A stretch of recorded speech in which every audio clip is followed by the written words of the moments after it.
चलो लोग स्टार्ट करते हैं। जो हमारे डिसीजन मेकिंग के अंदर में बहुत सारे चैप्टर्स है, उसका एक बड़ा पोर्शन लिमिटिंग फैक्टर या फिर की फैक्टर। अब जैसा कि नाम खुद इंडिकेट कर रहा, नाम है लिमिटिंग फैक्टर।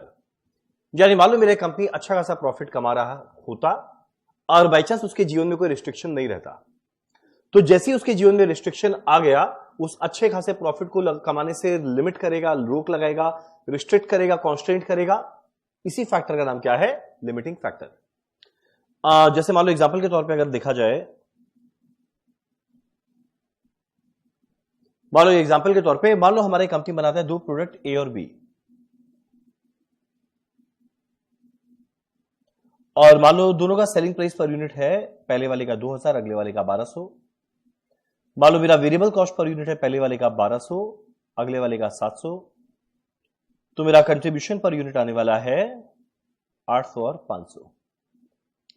और खाली इतना ही बोले और ये बोले कि जीवन में कोई लिमिटिंग फैक्टर रिस्ट्रिक्शन नहीं है, तो ऑब्वियस सा बात है हमारी कंपनी के लिए ए ज्यादा प्रॉफिटेबल है। हर एक बेचेगा 800 कमाएगा, बी का हर एक बेचेगा 500 कमाएगा, तो ज्यादा प्रॉफिटेबल कौन आता है? ए। पर जैसे बोले कि हमारे क्वेश्चन के अंदर में कोई लिमिट आ गया, कोई रिस्ट्रिक्शन आ गया, कॉन्स्टेंट आ गया। मान लो एग्जाम्पल क्या है, इस कंपनी के अंदर में मान लो 5000 मशीन आर ही अवेलेबल है। मान लो हमारी कंपनी के पास खाली 5000 घंटा मशीन आर का अवेलेबल है, इसके बियॉन्ड ये काम नहीं कर सकता। तो 5000 मशीन आर से ज्यादा काम नहीं कर सकता, so this is a restriction और कॉन्स्ट्रेंट और लिमिटेशन और स्कैर्सिटी। तो जैसे कोई लिमिटिंग फैक्टर आए, हम लोग जानने का कोशिश करेंगे कि भाई 800 रुपया कमाते तो हैं, पर कितना घंटा काम करके, तो जानेंगे कितना मशीन आर लगता है हर एक यूनिट को बनाने में। जानेंगे कितना मशीन आर लगता है हर एक यूनिट को बनाने में। मान लो एग्जांपल दे रहे हैं, हर एक को बनाने में लगता है 2 घंटा, पर प्रोडक्ट भी बन जाते हैं 1 ही घंटे में। तब जरा सोचो, यहां पे 2 घंटा काम किया गया और 800 कमाए, यानी हर घंटे में 400। तो डिवाइड करेंगे per unit gone, contribution per machine hour 400। यहां पे 500 रुपया कमाए, कितना घंटा काम करके? 1। तो 1 घंटे में कितना कमाए? 500 बाय 1, 500। तो जो अभी तक ये बेटर चल रहा था, अब पता है अचानक से कौन बेटर हो जाएगा? Product B. यानी पता है जैसे ही जीवन में कोई रिस्ट्रिक्शन या कॉन्स्टेंट या लिमिटेशन आएगा, तो हो सकता है जो मेरा रैंकिंग है ना, रैंकिंग वो मेरा बदल जाए। तो जिसका मैक्सिमम आया रैंक 1, फिर रैंक 2। अब तू बोलेगा यहां पे लिमिटिंग फैक्टर में क्या क्या हो सकता है? अब जैसे मैंने एग्जांपल के तौर पे दिया मशीन आर, होने को मशीन आर की जगह लेबर आर भी हो सकता था, या मान लो रॉ मटेरियल का सप्लाई केजी में, मीटर में, लीटर में भी हो सकता था, या और कुछ नहीं तो यूनिट भी हो सकता था। कितना यूनिट बना सकते हैं? तो कुछ भी रहे, लेबर आर रहे या मशीन आर रहे या कुछ भी रहे, 3 स्टेप में काम करना है। पहला स्टेप कंट्रीब्यूशन पर यूनिट, और मेरा कंट्रीब्यूशन पर यूनिट आएगा कैसे? Selling price minus variable cost. और मेरा वेरिएबल कॉस्ट में क्या क्या आता है? Direct material, direct wages, direct expense and variable overhead. क्या मेरे को मिलेगा कंट्रीब्यूशन पर यूनिट? अब इसके बाद देखना हमारे क्वेश्चन के अंदर में लिमिटिंग फैक्टर क्या है, रिस्ट्रिक्शन या कॉन्स्टेंट क्या चीज का है। और लेबर आर क्या है? तो लेबर आर 1 यूनिट में क्या लगा। मशीन आर क्या है? तो मशीन आर 1 यूनिट में क्या लगा। और मान लो रॉ मटेरियल क्या है? रॉ मटेरियल पर यूनिट क्या लगा। तो जो भी लिमिटिंग फैक्टर है, पर यूनिट क्या लगा, ये क्वेश्चन बताएगा। अब जैसे डिवाइड करेंगे पर यूनिट कटा, क्या बचेगा? कंट्रीब्यूशन पर लिमिटिंग फैक्टर। अब जिसमें मैक्सिमम आया वो रैंक 1, जिसमें उससे कम आया रैंक 2, जिसमें और कम आया रैंक 3। डन है? तो बस ये था हमारा लिमिटिंग फैक्टर का कंसेप्ट। तो पहला, इसमें 2 काम करते हैं, पहला रैंकिंग का काम है, और एक और रैंकिंग का काम हो गया, इसके बाद प्रोडक्ट मिक्स बनाते हैं।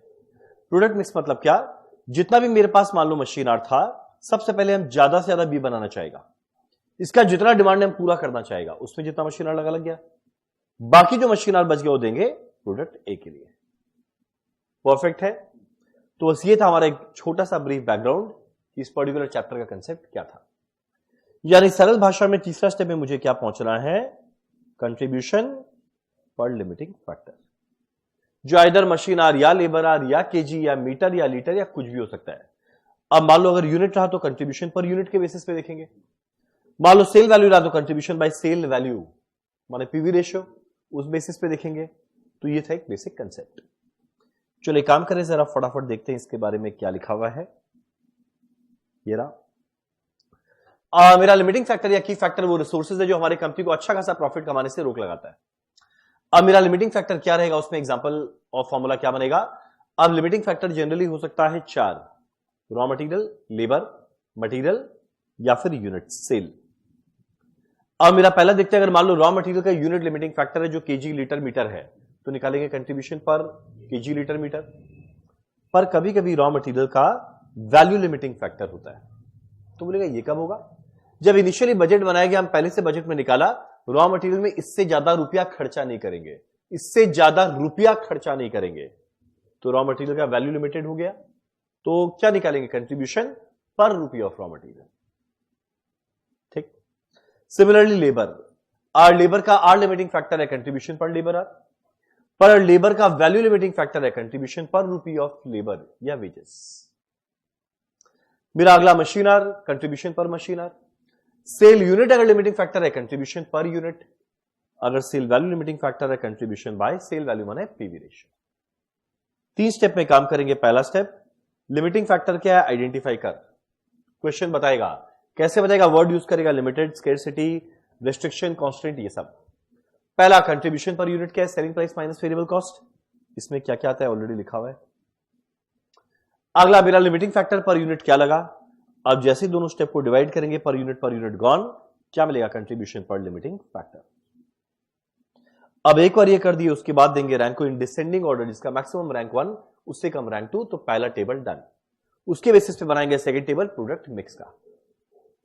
ठीक है, कई सिनेरियो होंगे, क्या रहेंगे कई सिनेरियो, जब जीवन में एक ही लिमिटिंग फैक्टर है, आइदर लेबर आ रहे या मशीन आ रहे या रॉ मटेरियल है या यूनिट है, एक ही है, और अगर एक ही प्रोडक्ट बनाना है तो ऑब्वियस होता है किसको बनाएंगे, जिसके अंदर में कंट्रीब्यूशन पर लिमिटिंग फैक्टर मैक्सिमम है, मतलब रैंक 1, तो प्रोड्यूस करेंगे वो प्रोडक्ट जिसमें कंट्रीब्यूशन पर लिमिटिंग फैक्टर इज मैक्सिमम, यानी सरल भाषा में रैंक 1 को ही बनाएंगे, है या नहीं, एक ही बनाना है तो। पर अगर बाई चांस मल्टीपल प्रोडक्ट बनाना है तो पहले रैंक 1 को बनाएंगे, फिर रैंक 2 को बनाएंगे, फिर रैंक 3 को बनाएंगे, तो इसके लिए ऑप्टिमम प्रोडक्ट मिक्स का टेबल बनाएंगे।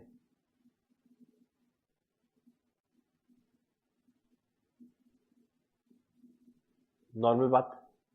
तो जब तक जीवन में एक ही लिमिटिंग फैक्टर है तब तक जीवन में झमेला ही नहीं है, और एग्जाम में हाई चांस है एक सिंगल लिमिटिंग फैक्टर के साथ आएगा, तो एक ही बनाना है, रैंक 1 बनाओ, सब एक से ज्यादा बनाना है तो 1 2 3 बनाओ, उस ऑर्डर में प्रोडक्ट मिक्स का टेबल।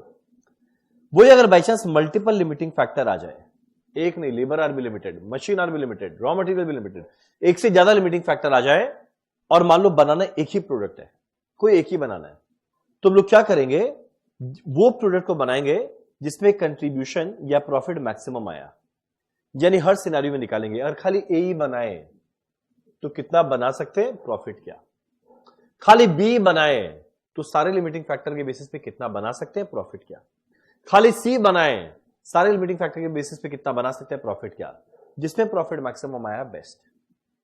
ये भी झमेला नहीं है। झमेला कब है, जब मल्टीपल प्रोडक्ट रहे, तब उस केस में पहले रैंकिंग देंगे हर लिमिटिंग फैक्टर के हिसाब से।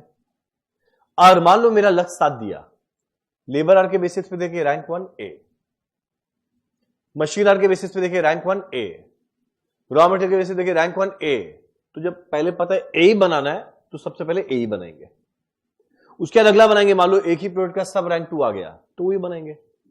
तब इस केस में अगर सेम रैंक रहा तो प्रोड्यूस करेंगे वो प्रोडक्ट विच हैज रैंक 1 और उसके बाद आगे बढ़ेंगे। लोचा कब है, जब डिफरेंट रैंक हो, लेबर आर के बेसिस पे एक अच्छा, मशीन आर के बेसिस पे कोई दूसरा रैंक, मटेरियल के बेसिस पे तीसरा, तो ये हमारे बस का नहीं है, एलपीपी लगाएंगे, लीनियर प्रोग्रामिंग, जो हम लोग क्यूटी के अंदर में पढ़ते हैं, यहां पर हम लोग बनाते हैं ऑब्जेक्टिव क्या है, मैक्सिमाइजेशन या minimization subject to constant of, और बाद में सॉल्व करते हैं ग्राफिकल मेथड या सिंप्लेक्स मेथड के द्वारा। डन, डोंट वरी, एग्जाम के अंदर में high chances single limiting factor में। परफेक्ट। छोटा छोटा 3-4 ठो बात। अभी मैंने जस्ट बताया कि रैंक 1 को पहले बनाएंगे, फिर रैंक 2 को बनाएंगे, ये सब। अब कुछ कुछ इंपॉर्टेंट बात है। पहला, और बाई चांस हमारे क्वेश्चन में कोई फिक्स्ड कमिटमेंट है, यानी मेरा एक परमानेंट कस्टमर है कंपनी का, जो हर महीना आके एक प्रोडक्ट लेकर जाएगा ही जाएगा, तो जब ये फिक्स्ड कमिटमेंट है ना, वादा किया मैंने कि उसको प्रोडक्ट देना है तो उसको देना है। यार ये नहीं करेंगे पहले हम रैंक 1 बनाया, फिर रैंक 2 बनाया, फिर अगर बाई चांस बचा तो उसके लिए बनाएंगे, पहले उसका बन जाएगा, पहले वो परमानेंट कस्टमर का बन जाएगा। मान लो लेबर आर 1 लाख है, वो परमानेंट कस्टमर के लिए 10,000 घंटा लगता है, तो 10,000 वहां से माइनस कर दो, बाकी जो 90,000 आर बचा वो बटेगा रैंक 1 2 3 के बेसिस पे। सिंपल बात था। तो जो फुलफिल करेंगे उस कमिटमेंट को पहले, इररिस्पेक्टिव उसका रैंक क्या है, बाद में रिमेनिंग बैलेंस को एलोकेट करेंगे। और बाई चांस मेरे पास अनलिमिटेड डिमांड रहे प्रोडक्ट का कोई रिस्ट्रिक्शन ही नहीं है, जितना मन चाहे बना सकता है, हर प्रोडक्ट जितना मन चाहे बना सकता है, तो भैया हमेशा रैंक 1 को ही बनाएंगे ना। जब कोई लिमिटेशन ही नहीं है तो हम क्यों रैंक 2 में जाना चाहेगा। तो अनलिमिटेड बनाएंगे हम लोग, सारा रिसोर्स कहां लगा देंगे, रैंक 1 में। अब मान लो 3 प्रोडक्ट है और मैक्सिमम कमिटमेंट भी है, मिनिमम कमिटमेंट भी है, मैक्सिमम भी है मिनिमम भी है, तो रैंक 1 वाले को मैक्सिमम देना चाहेंगे, लास्ट रैंक वाले को मिनिमम देना चाहेंगे। तो इन केस ऑफ 3 प्रोडक्ट और मैक्सिमम डिमांड दिया हुआ रहे तो हम लोग सबसे पहले किसको देंगे, रैंक 1, फिर रैंक 2, रैंक 3। जब मैक्सिमम डिमांड दिया रहे, मैक्सिमम डिमांड, तो मैक्सिमम किसको देते हैं, रैंक 1 को। पर वही अगर 3 प्रोडक्ट और मिनिमम डिमांड दिया रहे, मिनिमम डिमांड दिया रहे जो एक तरह का मिनिमम कमिटमेंट है, तो सबसे पहले जो रैंक 3 वाला उसको मिनिमम दे दो। Will allocate resources first to rank 3, फिर रैंक 2 और बाकी बैलेंस रैंक 1। एकदम परफेक्ट क्लियर है। तो बस इतना ही था हमारा लिमिटिंग फैक्टर का कंसेप्ट। अब एक काम करते हैं हम लोग, फटाफट स्टार्ट करते हैं हमारा इसके क्वेश्चंस, ज्यादा नहीं 6-7 क्वेश्चंस है, फटाफट करके खत्म करते हैं। चलो, यानी कोई भी क्वेश्चन है, पहला रैंकिंग का टेबल, देन प्रोडक्ट मिक्स का टेबल। और रैंकिंग का टेबल के लिए 3 स्टेप है, contribution per unit, limiting factor per unit, divide करते कंट्रीब्यूशन पर लिमिटिंग फैक्टर। चलो जरा देखिए क्या लिखा है। Novelties Limited seeks your advice on production mix in respect of 3 products, super, bright and fine. You have the following information, data for standard cost per unit देख दिया हुआ है। पहला direct material variable nature, variable overhead variable nature, direct labour variable nature. पर भाई दो department में है, ए में भी है बी में भी है। कितना घंटा लगता है देख दिया हुआ है और रेट पर घंटा भी दिया हुआ है, तो मल्टीप्लाई करते वेजेस नहीं मिल जाएगा। तो 6 घंटा इंटू 8 48, 10 घंटा इंटू 8 80, 5 घंटा इंटू 8 40। यहां पे 6 घंटा है, हर घंटे का 16 कितना आएगा 96, 15 इंटू 16 240, 11 घंटा into 16 176। From current budget you have further details as below. Annual production यानी आज के दिन कितना यूनिट बनाए देख दिया हुआ है, सेलिंग प्राइस पर यूनिट भी दिया हुआ है, फिक्स्ड ओवरहेड टोटल में दिया है, और सेल्स डिपार्टमेंट एस्टिमेट करता है मैक्सिमम पॉसिबल सेल अगले साल इतना रहेगा। मेरे को अगले साल के लिए एस्टिमेट करना है कितना बनाना चाहिए। क्वेश्चन का last line, you are also to note that there is a constraint. जैसी वर्ड कॉन्स्ट्रेंट या लिमिटेशन या रिस्ट्रिक्शन या ऐसा कुछ वर्ड आ जाए मतलब लिमिटिंग फैक्टर है। क्या है limiting factor? On supply of labour, labour hour limiting factor है। अब लेबर आर तो भैया लेबर का आर तो ए में भी था बी में भी था, कौन से डिपार्टमेंट का लिमिटिंग फैक्टर है? डिपार्टमेंट ए में। मेरा डिपार्टमेंट ए के अंदर में लिमिटिंग फैक्टर है, यानी this is my limiting factor. And the man power can not be increase beyond the present level. आज के दिन जितना लेबर आर है बोलता उससे ज्यादा नहीं बढ़ेगा। अब आज के दिन लेबर आर है कितना? 99% क्वेश्चन में दिया रहेगा, पर ना दे तो मिल जाएगा। कैसे? आज के दिन कितना यूनिट बनाना है वो तो पता है। And labour hour per unit क्या लगता है वो भी दिया हुआ है। ए में 6 घंटा लगता है, 5000 यूनिट बनाए यानी कितना घंटा लग गया होगा? 5000 इंटू 6 30,000। यहां हर एक यूनिट में 10 घंटा बनाए, 6000 यूनिट के लिए कितना लगेगा? 6000 इंटू 10 60,000 प्लस हर एक को बनाने में 5 घंटा, 10,000 में क्या लगेगा? 10,000 इंटू 5 50। कितना आएगा कुल मिलाकर? 1,40,000। अब मेरे को सजेस्ट करना है बेस्ट प्रोडक्शन या सेल्स मिक्स क्या रहेगा। तो पहला काम रैंकिंग का, अगला काम प्रोडक्ट मिक्स का। चलो भैया रैंकिंग का कैसे बनता है? सुपर ब्राइट फाइन,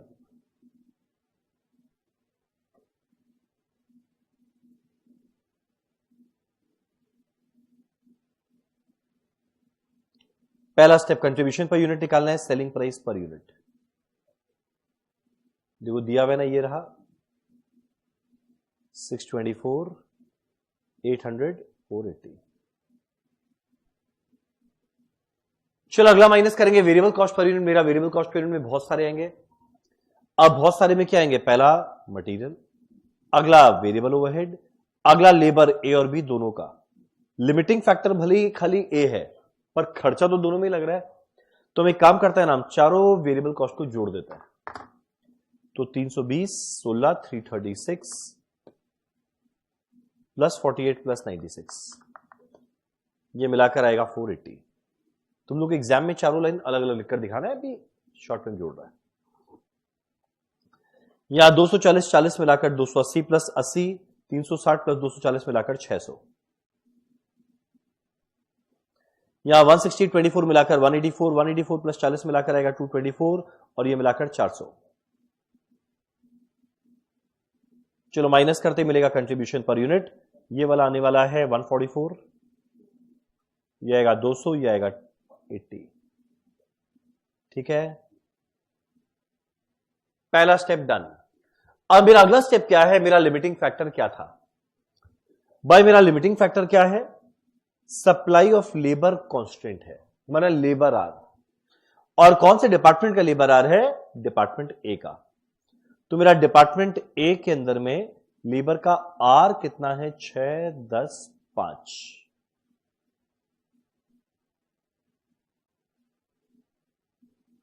तो यानी जैसे डिवाइड करेंगे पर यूनिट कटाना, क्या मिलेगा? Contribution per labour are 24, 20, 16। चलो फटाफट दे रैंक, है या नहीं? रैंक क्या देंगे? 1, 2 एंड 3। पहला टेबल डन। अब आता है दूसरा टेबल, ऑप्टिमम प्रोडक्ट मिक्स का।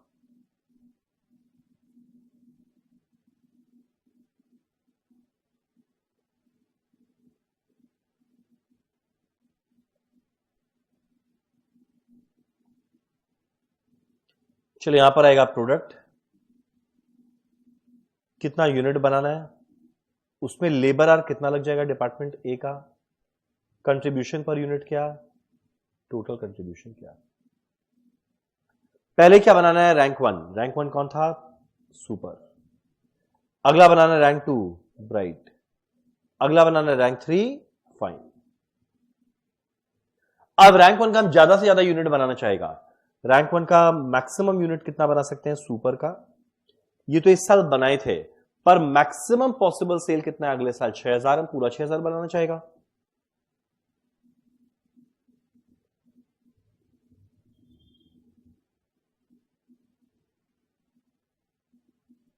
अब उसमें मेरा लेबर आर कितना लग जाएगा जरा दिखा। हर एक को बनाने में लेबर का आर लगता है सुपर में 6। हर एक यूनिट को बनाने में लेबर आर लगता है 6 घंटा। तो 6000 को बनाने में क्या लगेगा? 6000 इंटू 6, 36,000 आर। और याद है मेरे पास कितने आर अवेलेबल थे? 1,40,000।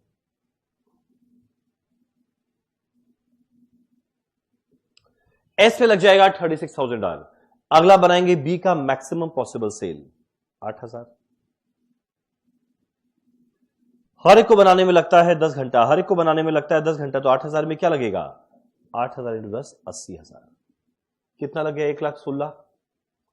अब 1,40 में 1,16 लग चुका है, यानी कितना घंटा बचा? 24,000। इससे क्या बनाने वाले हैं? फाइन। फाइन का देख, 5 घंटा लगता है एक यूनिट को बनाने में, यूनिटरी मेथड। 5 घंटे में बनाते हैं 1 यूनिट, तो 1 घंटे में बनाएंगे 1/5। तो 24,000 घंटा फाइन में दे पाएंगे ना। तो कितना बनाएंगे? 24,000 डिवाइडेड बाय 5, कितना आएगा? 4,800।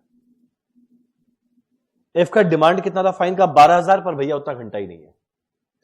अब मेरा यूनिट आया हुआ है तो मल्टीप्लाई करेंगे कंट्रीब्यूशन पर यूनिट। कोई चाहे ना तो इधर कंट्रीब्यूशन पर लेबर आर भी लिख सकता है, पर मल्टीप्लाई फिर लेबर आर से करना पड़ेगा। आंसर दोनों केस में सेम आएगा, जैसा इच्छा।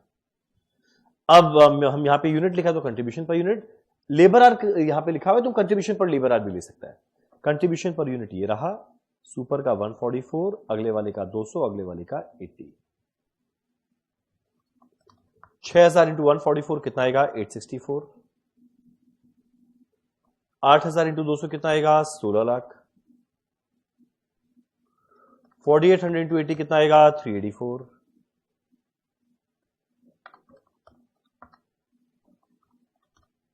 ये आएगा 28 लाख 48 टोटल कंट्रीब्यूशन। अब माइनस करेंगे फिक्स कॉस्ट। देखो तो मेरा फिक्स कॉस्ट कितना दिया हुआ है? 16 लाख। प्रॉफिट आएगा 12 लाख 48,000। एकदम क्लियर, वेरी इजी। फटाफट करते हैं हमारा पहला क्वेश्चन। अब अगला करते हैं question number 2।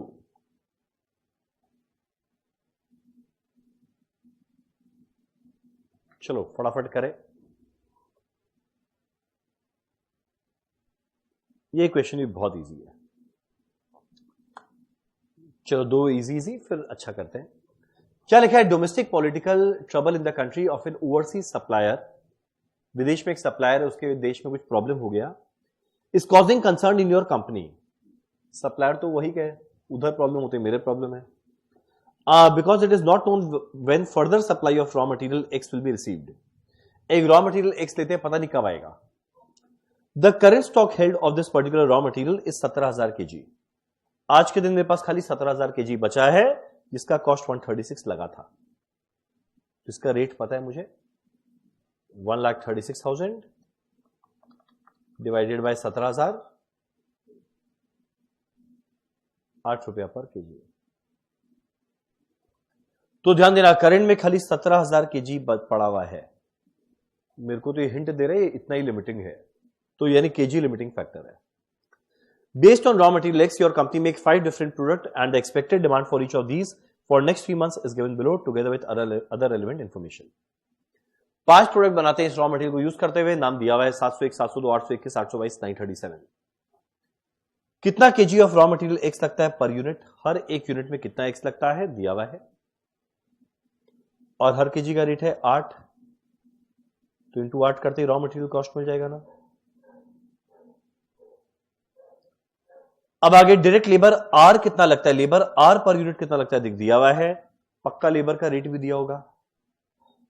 Direct wage rate पर आर दिया हुआ है, इंटू 5 करते ही वेजेस मिल जाएगा ना। सेलिंग प्राइस पर यूनिट दिया हुआ है, तो मेरे को आराम से नजर में आ रहा है कंट्रीब्यूशन दिखते हुए। Selling price minus material minus wages अभी तक। अब अगले 3 महीने में डिमांड क्या देख दिया हुआ है। पूरा क्वेश्चन 3 महीने का है। अब आगे होता है production overhead is based on direct wages cost. मेरा वेरिएबल ओवरहेड एब्जॉर्प्शन रेट क्या है? 40% ऑन डायरेक्ट वेजेस। ठीक है, यानी जितना डायरेक्ट वेजेस आएगा उसका 40% वेरिएबल ओवरहेड हो जाएगा। एंड फिक्स्ड ओवरहेड रेट क्या आने वाला है? 60%।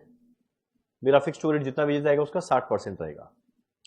मेरा variable selling cost including sales commission 15% of selling price.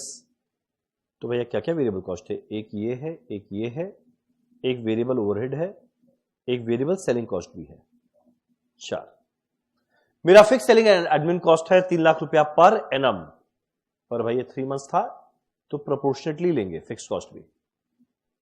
3 lakh साल भर का है, तो 3 महीने के लिए क्या आता है? 75,000। Assume that the fixed production overhead incurred will be equal to absorbed figure। अरे वाह, बोलता फिक्स्ड ओवरहेड का खर्चा क्या लगा? जितना एब्जॉर्ब या रिकवर किया उतना ही लगा। लाइफ सिंपल कर दिया। मेरे को शो करना है what quantity of raw material on hand ought to be allocated to which product in order to maximize profit. उसके बाद कितना कंट्रीब्यूशन प्रॉफिट आया सब निकालना है, यानी इन शॉर्ट वो 2 टेबल बनाना है। तो पहला काम है रैंकिंग का, अगला प्रोडक्ट मिक्स का। चलो पहले रैंकिंग का टेबल बनाते हैं। 5 प्रोडक्ट है, 701, 702, 821, 822, 937। पहला शुरुआत करेंगे 5 के सेलिंग प्राइस के साथ, माइनस करेंगे वेरिएबल कॉस्ट, मिलेगा contribution per unit. Selling price 26, 28, 34, 38।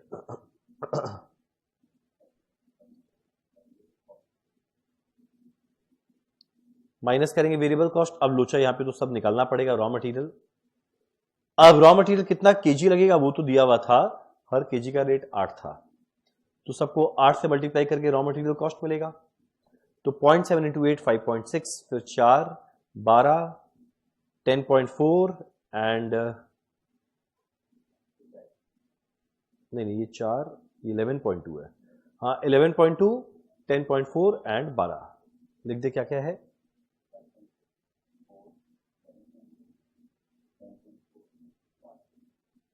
चलो मेरा अगला डायरेक्ट वेजेस। अब देख मेरा लेबर आर दिया हुआ है, लेबर आर, और हर घंटे का रेट कितना दिया हुआ है? 5। तो पहले वाले में आएगा 1 इंटू 5, 5, 4, 7.5, 5.5, 7।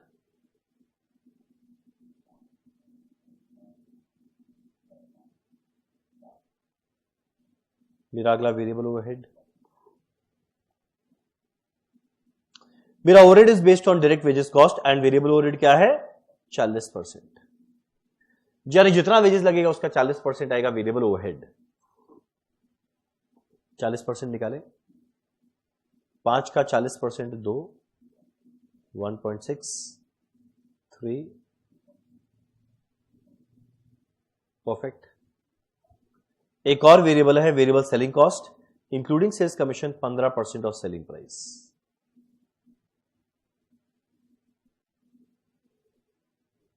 जितना मेरा सेलिंग प्राइस आया उसका 15%।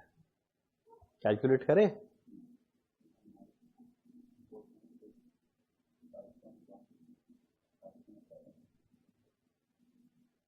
माइनस करते मिलेगा कंट्रीब्यूशन पर यूनिट।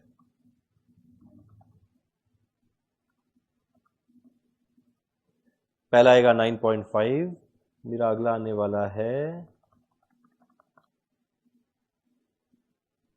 14.2, मेरा अगला आएगा 7.2, मेरा नेक्स्ट वाला आएगा 14.2, 25, 15, 15, 15, 15, 15, 12.2। चलाए कंट्रीब्यूशन पर यूनिट। अब अगला जानना मेरा लिमिटिंग फैक्टर क्या था। देखना मेरा लिमिटिंग फैक्टर क्या था। मेरा लिमिटिंग फैक्टर क्या था? खाली 17,000 केजी बचा हुआ है। सो रॉ मटेरियल जो केजी में है वो मेरा लिमिटिंग फैक्टर। तो अगला मेरे को जानना पड़ेगा केजी पर यूनिट क्या है या नहीं। अब मेरा हर एक यूनिट को बनाने में कितना केजी लगा, कितना रॉ मटेरियल लगा पर यूनिट हर एक को बनाने में, ये रहा 0.7.5, 0.7.5, 1.4, 1.3, 1.5 डिवाइड करते ही per unit gone, contribution per KG. यह आएगा 13.57, यह आएगा 28.4, 5.14, 10.92, 8.13। अब इसके बेसिस पे क्या देने वाले हैं? रैंक। रैंक 1, 2, 3, 4, 5। परफेक्ट है। अब ये एक बार मेरा रैंक वाला टेबल बन गया है। इसके बाद हम लोग कैलकुलेट बनाने वाले हैं प्रोडक्ट मिक्स का टेबल। अब मेरा प्रोडक्ट मिक्स कैसे बनाएंगे? पहले रैंक 1 को एलोकेट करेंगे, फिर रैंक 2, रैंक 3, कब तक करते जाएंगे? जब तक मेरा 17,000 केजी यूज ना हो जाए, है। चलो प्रोडक्ट मिक्स का टेबल बनाए।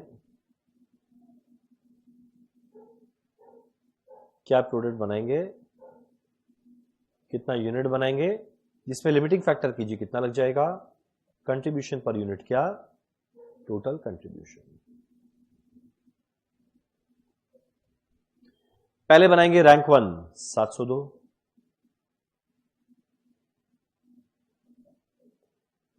Rank 2 701, rank 3 822, 937, 821। आप पहले बनाएंगे 702, कितना यूनिट बनाएंगे देख तो। एक्सपेक्टेड डिमांड है 7200। अच्छा कितना केजी था पहले लिख दे, 17,000। अब देख 702 का और 7200 यूनिट बनेगा, कितना केजी लग जाएगा 702 में? हर एक यूनिट में 0.5 केजी लगता है 702 में, तो 7200 में 7200 इंटू 0.5, 3600। पर भाई 17,000 अभी बहुत था मेरे पास, अगला रैंक 2, क्या डिमांड है? 701 का 8000। हर एक को बनाने में 0.7 लगता है, तो 8000 में 8000 इंटू 0.7 लगेगा 5600। अभी भी बहुत है, 17000 में से 9200 यूज हुआ है, बहुत है। मेरा अगला है रैंक 3, 822, कितना है भाई? 12000 यूनिट, पर उतना मेरे को लग नहीं रहा है मेरे पास है। 12000 यूनिट है और हर एक को बनाने में लगता है 1.3, तो 12000 इंटू 1.3 कितना होता है? 15600। उतना तो है ही नहीं, यानी भैया ये दोनों तो सवाल ही नहीं उठता बनाने का, 822 भी पूरा नहीं बनेगा। अब 822 कितना मटेरियल बचा है? This minus this minus this, 7800। अब मैं 7800 में कितना बना सकता हूं? 1.3 केजी से 1 बनता है, तो 1 केजी से 1/1.3, तो 7800 से 7800 डिवाइडेड बाय 1.3 कितना आएगा? ये 2600 शायद, नहीं सॉरी 6000। क्या मैंने सही लिखा? अब आगे कंट्रीब्यूशन पर यूनिट 702 का लिखना है, 701 का लिखना है, 822 का लिखना है। चलो यूनिट, अब कंट्रीब्यूशन पर यूनिट लिखा है इसलिए मल्टीप्लाई भी यूनिट से करेंगे।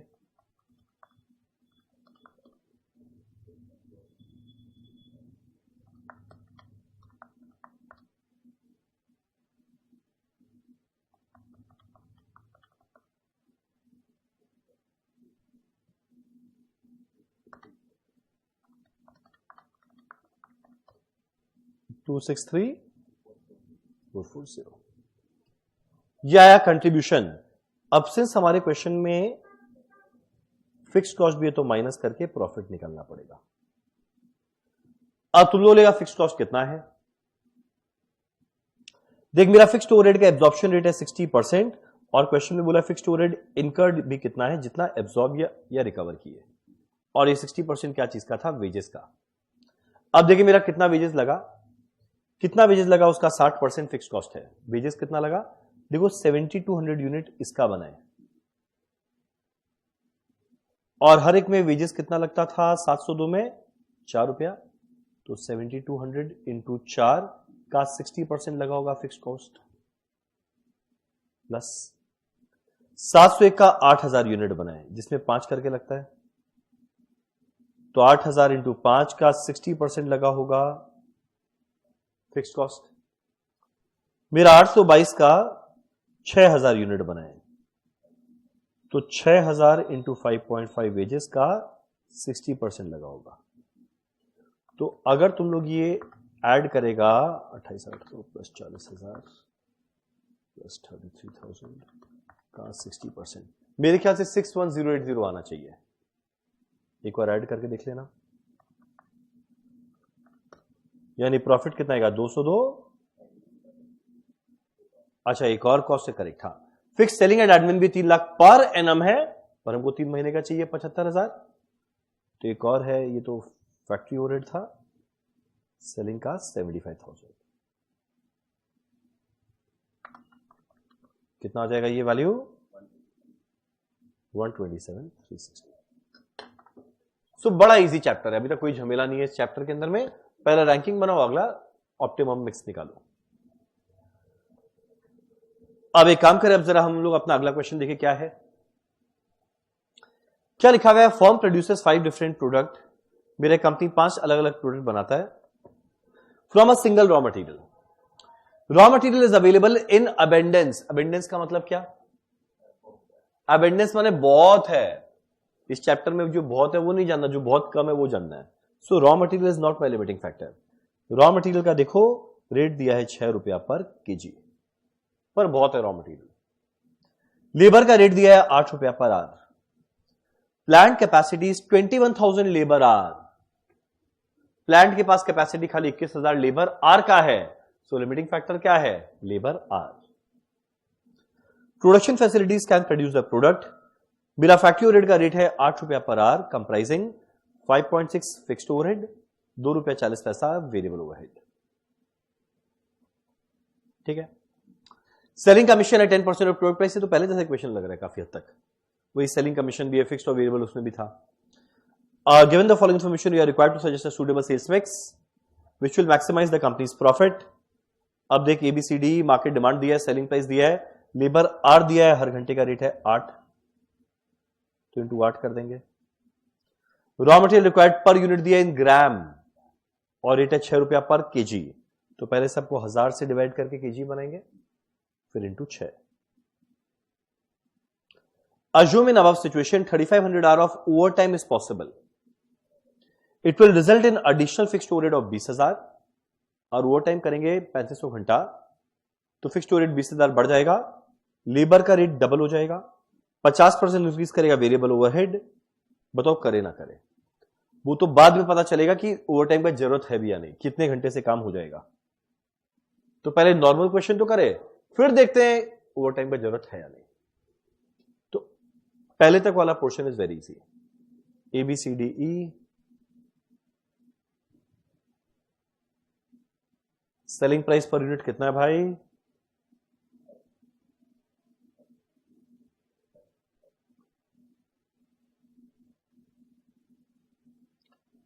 मेरा वेरिएबल कॉस्ट में एक आएगा रॉ मटेरियल, एक आएगा लेबर,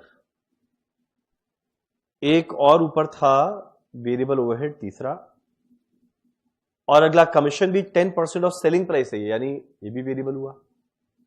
चलो चारों लिखे, कितना है? पहले मटेरियल, तो ये कितना आएगा? 700 ग्राम है डिवाइड बाय 1000, 0.7 kg इंटू 6, 4.2।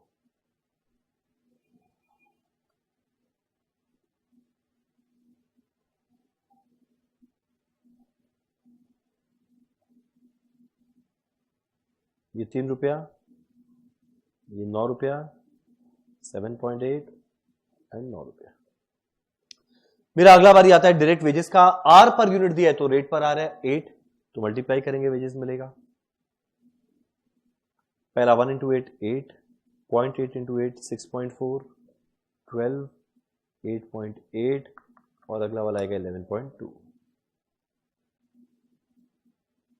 ठीक, मेरा अगला है वेरिएबल ओवरहेड। मेरा वेरिएबल ओवरहेड कितना है?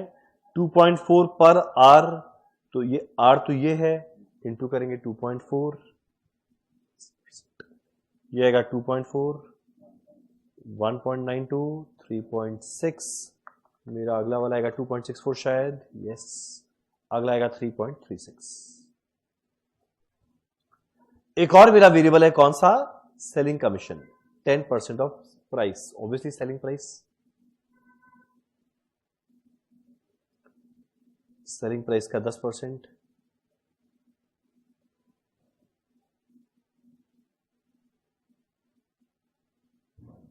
चलो माइनस करते मिलेगा कंट्रीब्यूशन पर यूनिट।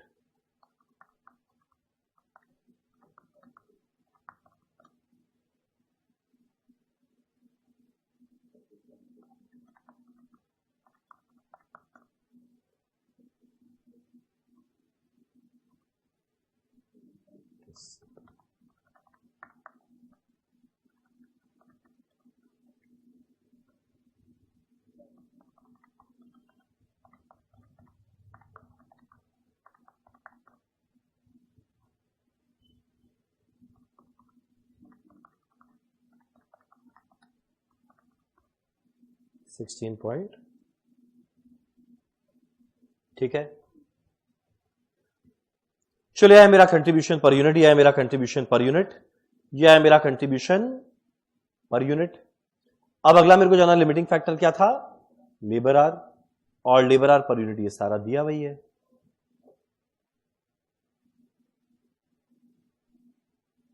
वन 0.8, 1.1, 1. आप जैसे डिवाइड करेंगे पर यूनिट गॉन, क्या मिलेगा? Contribution per labour are.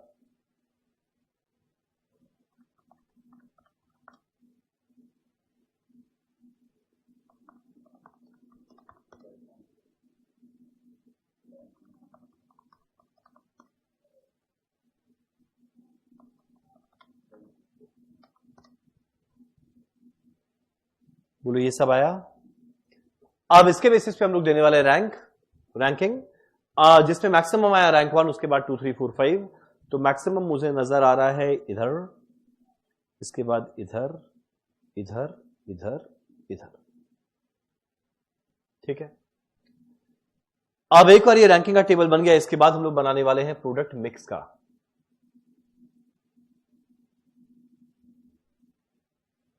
क्या प्रोडक्ट बनाएंगे, कितना यूनिट,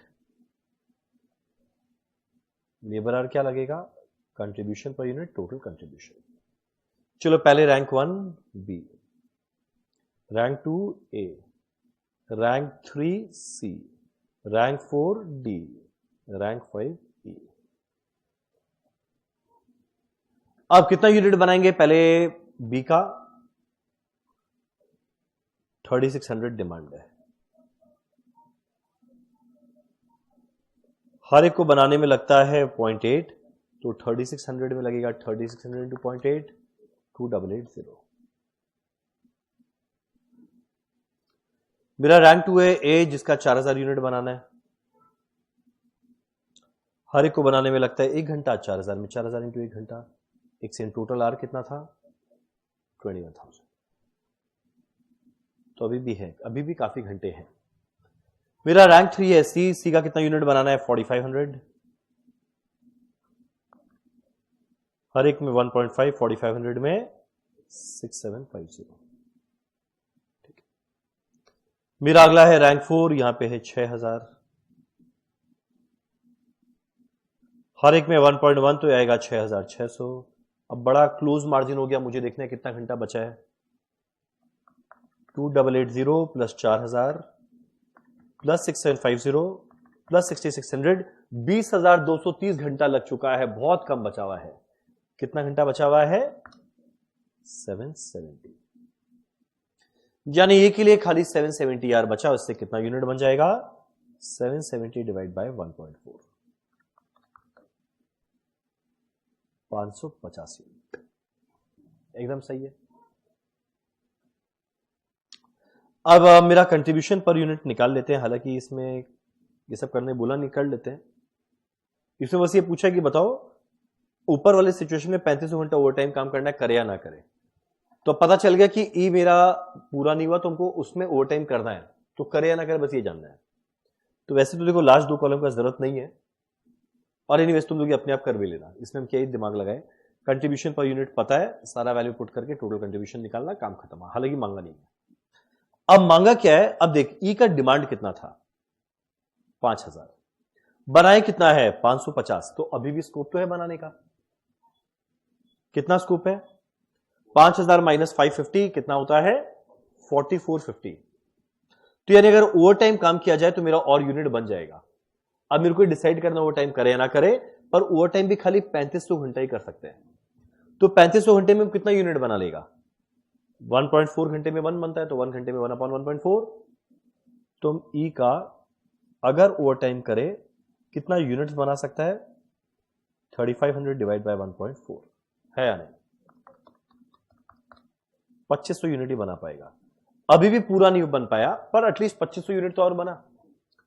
अब 2500 यूनिट को अगर और बनाएंगे तो झमेला क्या क्या है, एक एडिशनल फिक्स्ड ओवरहेड लगेगा, लेबर का रेट डबल हो जाएगा, तो 11.2 था वो डबल हो जाएगा।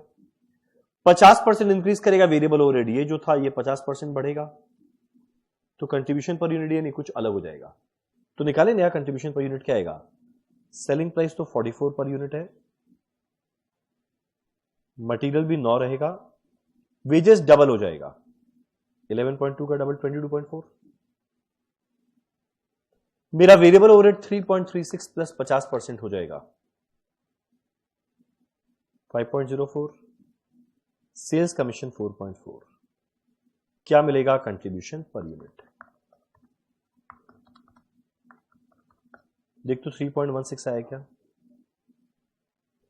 यानी हम 3.16 ही कमा पाएगा पर यूनिट। तो भैया 2500 यूनिट में कितना कमा पाएगा, 2500 इंटू 3.36 कितना आएगा 7900 हम एक्स्ट्रा कमा पाएगा अगर हम ओवर टाइम करें, पर 20,000 का एक्स्ट्रा फिक्स्ड ओवरहेड लग जाएगा, तो फिक्स्ड कॉस्ट भी तो एक्स्ट्रा लगेगा 20,000। तो भाई अगर तुम ओवर टाइम कर दिया ना तो तेरा फायदा नहीं, लॉस हो जाएगा -12 का। तो क्वेश्चन उठता है क्या ओवर टाइम करे? Do you recommend to overtime working? Answer है नो। इजी क्वेश्चन था, वेरी इजी क्वेश्चन। बोले यस सर, सब इजी लगता है जब आप भी साथ में रहे। इसीलिए एक बार अपने हाथ से प्रैक्टिस होना बड़ा जरूरी है। मैराथन से कंसेप्ट रिकॉल करो कुछ अच्छा क्वेश्चंस को, पर अपने आप भी प्रैक्टिस करना होगा। चलो अब मेरा एक और बड़ा अच्छा क्वेश्चन है ब्लूम लिमिटेड का। ये 3 प्रोडक्ट बनाते हैं ए, बी और C. Following information is available. अब यहां लिखा हुआ है rupees per unit. Selling price peak season में दिया हुआ है, सेलिंग प्राइस ऑफ सीजन में भी दिया हुआ है। मटेरियल कॉस्ट कुछ बोला नहीं है तो मानेंगे पीक ऑफ दोनों में लगा होगा। लेबर पीक का है, लेबर ऑफ का है। मेरा वेरिएबल ओवरहेड कुछ बोला नहीं है, मतलब पीक ऑफ दोनों में लगा होगा मानेंगे। वेरिएबल सेलिंग ओवरहेड खाली पीक का है। और कितना लेबर आर लगता है पर यूनिट दिया है, यानी मेरे को लगता है लेबर आर लिमिटिंग फैक्टर रहा होगा, तभी शायद दिया है। मेरा material cost and variable overhead are the same for peak and off season. देखो अभी डिस्कस किया था ना, मटेरियल एंड वेरिएबल में कुछ ब्रैकेट में बोला नहीं, पीक ऑफ दोनों में। मेरा variable selling overhead are not incurred in off season, पता ही है, लिखा है ओनली फॉर पीक सीजन। मेरा फिक्स कॉस्ट कितना लगता है? 26,780 फॉर ईच सीजन, 26,780 लगता है। आउट ऑफ इस 2,000 लगेगा towards salary for special technician incurred only B. अगर बी बनाए तभी 2,000 लगेगा, अदरवाइज 2,000 बच जाएगा। 4,780 is the amount that will be incurred on after sale warranty and free maintenance of only C. C बनाए तो 4,780। अच्छा, यानी 26,780 में B के लिए तो 2,000 लगेगा, C के लिए तो बाकी कितना बचा? 26,780 में से दोनों माइनस करो, 20,000 शायद ये लगेगा अगर A बनाए।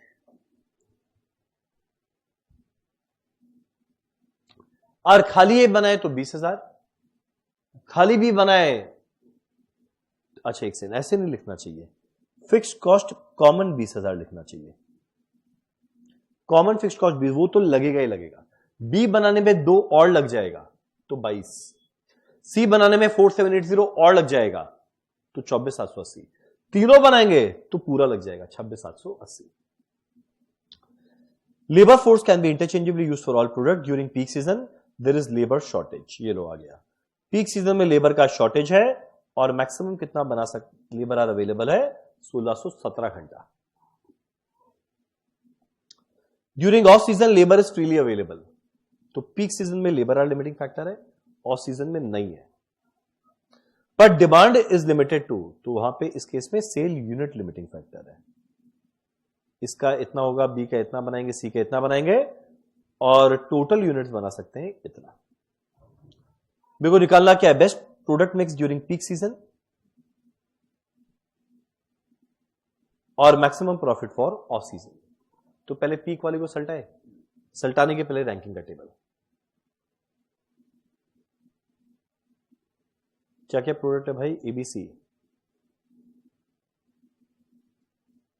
Selling price, peak season 550। हम एक काम करें क्या, सीधा हम कंट्रीब्यूशन पर यूनिट लिखते हैं ना, सेलिंग प्राइस पता है, माइनस कर देते हैं चारों वेरिएबल कॉस्ट, सीधा कंट्रीब्यूशन पर यूनिट लिखे ना, क्यों फालतू में टाइम पास करें।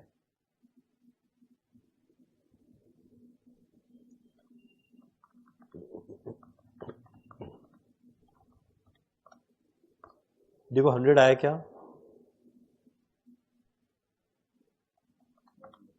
630 माइनस 260 माइनस 120 माइनस 120 माइनस 20 110। इसमें 690 माइनस 290 माइनस 150 माइनस 130 माइनस 15 105। अब मेरा लिमिटिंग फैक्टर क्या है? लिमिटिंग फैक्टर क्या है? Labour hour. तो लेबर आर पर यूनिट दिया हुआ है 8, 11, 7।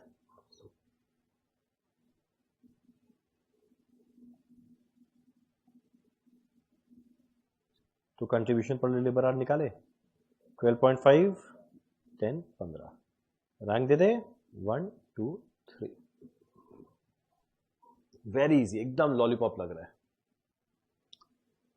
अब अगला मेरे को बनाना है प्रोडक्ट मिक्स। अब प्रोडक्ट मिक्स के लिए सबसे पहले रैंक वन बनाना चाहेंगे सी मैक्सिमम, पर लोचा ये कि सी मैक्सिमम कितना बना सकते हो तो बताया नहीं।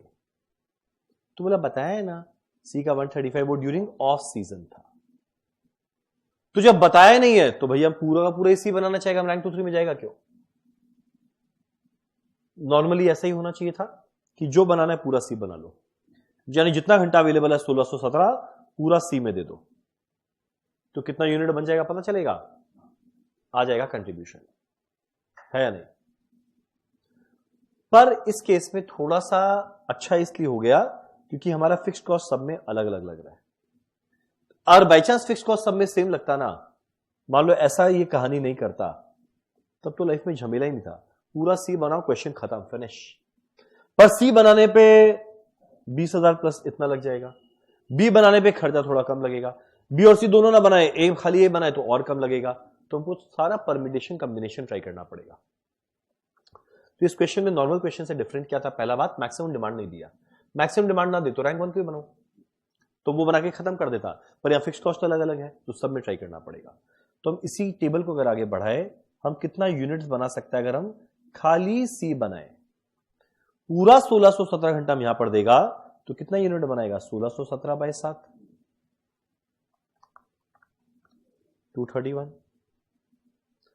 पूरा का पूरा 1617 अगर हम खाली बी को पे दे दे कितना यूनिट बनाएगा? 1617 डिवाइड बाई 11 147, पूरा ए को दे दे 1617 घंटा कितना यूनिट बनाएगा? 1617 डिवाइड बाई 8 202 आया। इतना इतना यूनिट बन सकता है मैक्सिमम कंट्रीब्यूशन पर यूनिट पता है, मल्टीप्लाई करते ही टोटल कंट्रीब्यूशन कितना आएगा? 2 लाख सॉरी 20,200।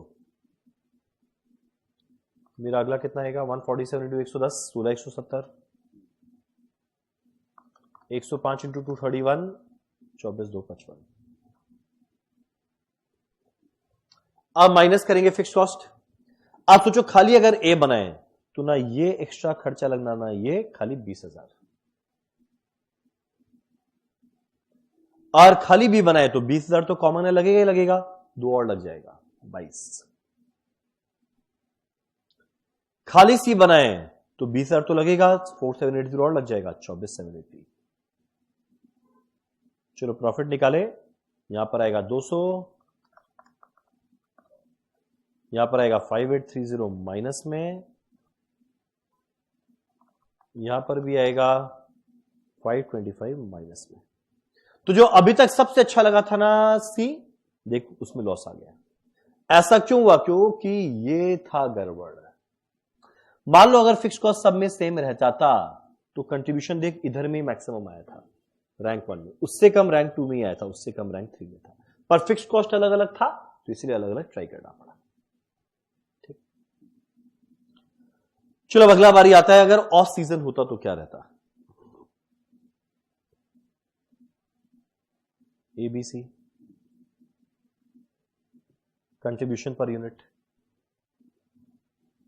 अब ऑफ सीजन करेंगे। ऑफ सीजन में क्या क्या है भाई? एक ये सेलिंग प्राइस, मटेरियल दोनों में कॉमन है,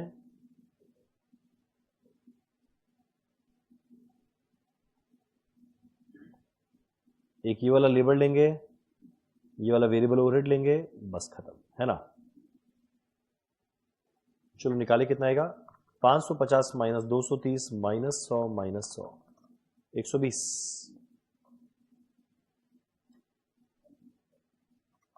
604 माइनस 260 माइनस 99 माइनस 120 125,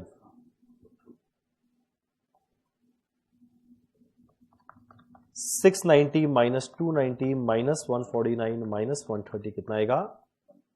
121। अब मेरा ऑफ सीजन में बोलता है लिमिटिंग फैक्टर कुछ नहीं है, डिमांड लिमिटिंग फैक्टर है, मतलब यूनिट तो ऑलरेडी यूनिट आया हुआ है, इसी के बेसिस पे रैंक दे देंगे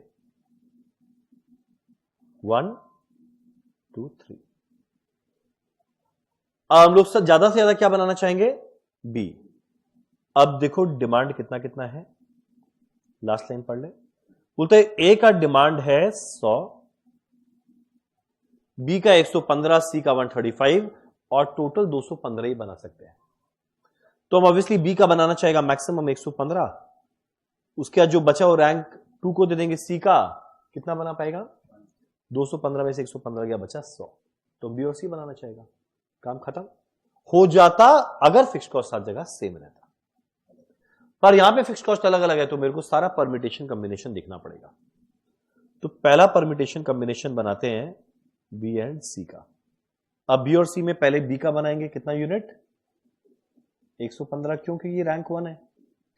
फिर जो बचा बनाएंगे सी का 100, क्योंकि टोटल 215 बना सकते हैं। कंट्रीब्यूशन कितना है बी में 125, सी में 121 आया कंट्रीब्यूशन कितना है 14,375।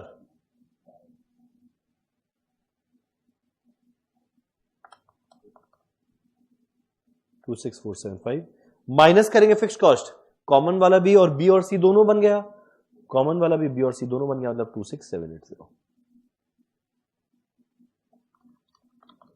या तेरी जो रैंक 1 और 2 लियो तो लॉस आ गया, हटाओ, तो बी और सी नहीं चलेगा। अब अगला जरा बी और ए का ट्राई कर ले। अब बी और ए में रैंक बेटर तो बी का है, तो ज्यादा से ज्यादा बी का यूनिट बनाएंगे 115, बाकी 100 ए का।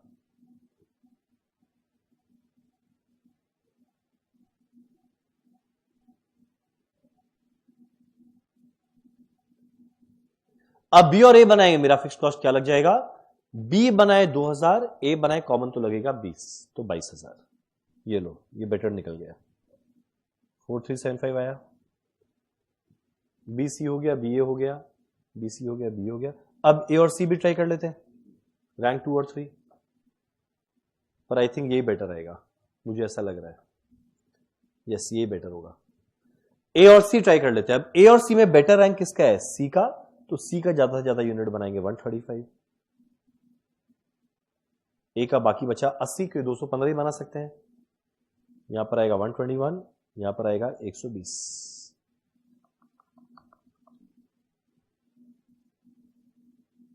9600।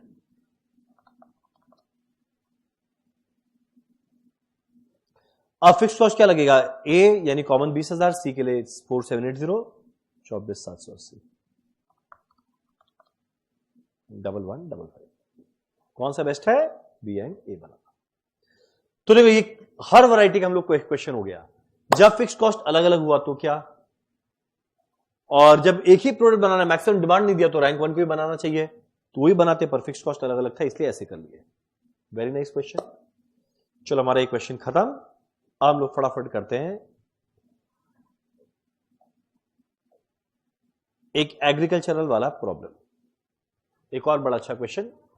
अब कभी भी एग्रीकल्चरल लैंड वाला क्वेश्चन आए, इसके अंदर में बताएगा नहीं, पर लिमिटिंग फैक्टर हमेशा एरिया रहेगा। अब एरिया इधर हेक्टर में रहेगा या एकड़ में रहेगा या कट्ठा में रहेगा, किसी में भी रह सकता है। जिसमें भी रहेगा मेरे को निकालना है लास्ट में जाके कंट्रीब्यूशन पर एकड़ या हेक्टर क्या रहेगा। ठीक है, देखिए क्या लिखा है। As a part of its rural upliftment program, the government has put under cultivation a farm of 96 hectare to grow tomatoes of 4 variety: Royal Red, Golden Yellow, Juicy Crimson, and Sunny Scarlet. Of the total 96 hectare, कुल मिला के 96 hectare available है limiting factor. 68 hectares are suitable for all variety. 68 hectare वैसे इसमें चारों में कुछ भी बना सकते हैं, but remaining 28 hectare are suitable for growing only golden yellow and juicy crimson. तो 28 खाली ये दोनों के लिए है, बाकी 68 चारों के लिए। ठीक है। Labour is available for all kind of farm work and there is no constant labour hour is not a limiting factor. The market requirement is that all 4 variety of tomato can be produced with minimum of 1000 boxes. Minimum commitment आ गया, इतना तो बनाना ही पड़ेगा, minimum 1000 box of any one variety. Farmer engaged have decided that the area devoted to any crop should be in terms of complete hectare and not in fraction. पूरा Hector देना पड़ेगा, फ्रैक्शन नहीं चलेगा। The other limitation is that not more than 27,500 boxes of any one variety should be produced. So minimum 1000 बनाना है, maximum 22,750। अब annual need दिया है box per hectare में कितना बॉक्स बनेगा। मटेरियल कॉस्ट पर हेक्टर दिया हुआ है, लेबर कॉस्ट में पर हेक्टर दिया हुआ है, पर ये सब पर बॉक्स दिया हुआ है, मार्केट प्राइस पर बॉक्स है, तो बहुत कुछ इधर उल्टा पुल्टा है। फिक्स कॉस्ट दिया हुआ है बहुत कुछ, सबको ऐड करके फिक्स कॉस्ट मिल जाएगा।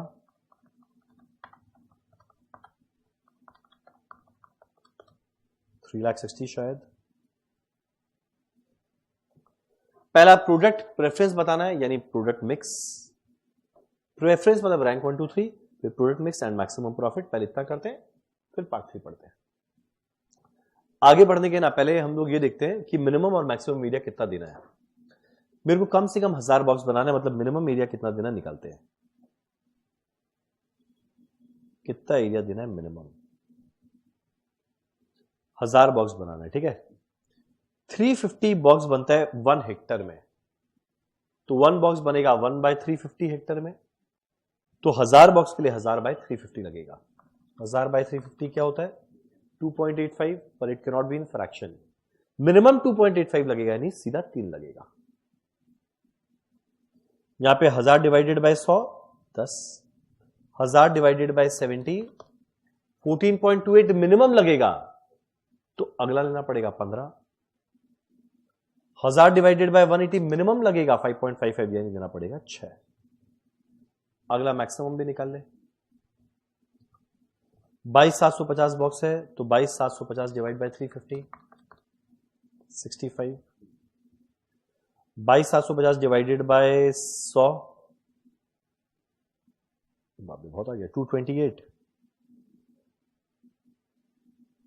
227, yes 227।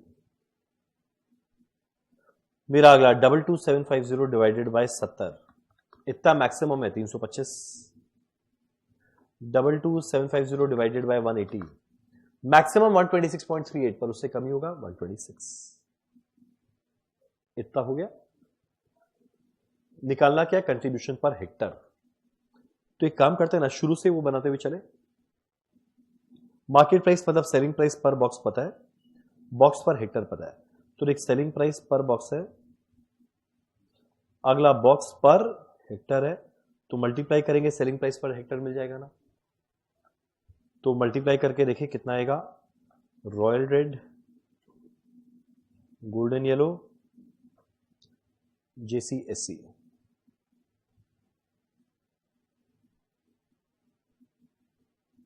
Selling price per hectare 350 into 153.8,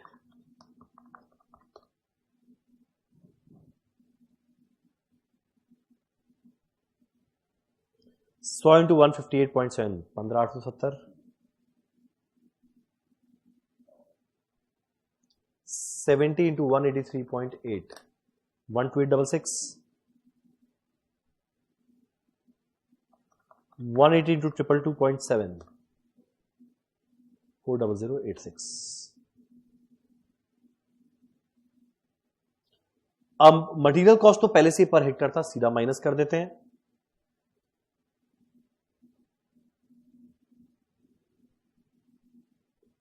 $4760, 2160, 1960, 3120। मेरा डायरेक्ट वेजेस, लेबर कॉस्ट में ग्रोइंग पर हेक्टर ही दिया हुआ है, सीधा माइनस कर देते हैं 8960। मेरा अगला है 6080, 3710, 5280। अब मेरा अगला दोनों वापस से पर बॉक्स है, तो बॉक्स पर हेक्टर से मल्टीप्लाई करेंगे। ये कॉस्ट है पर बॉक्स, बॉक्स पर हेक्टर से मल्टीप्लाई करेंगे, कॉस्ट पर हेक्टर आएगा ना। तो हम दोनों को अलग अलग ना करके सीधा जोड़ जोड़ के ही मल्टीप्लाई कर देता है। ये दोनों प्लस करो, 36 प्लस 52 88 इंटू 350, 30,800। मेरा दोनों मिलाकर आता है 84 इंटू 100, 8400। दोनों मिलाकर आता है 84 इंटू 70, 5880। मेरा दोनों मिलाकर आता है 148 इंटू 180, 26640। माइनस करते कंट्रीब्यूशन पर हेक्टर, एकदम हो जाएगा। रैंक देंगे, फिर प्रोडक्ट मिक्स वाले में थोड़ा दिमाग लगाना है। मिनिमम कितना दे, मैक्सिमम कितना दे, कौन सा एरिया किसके लिए है।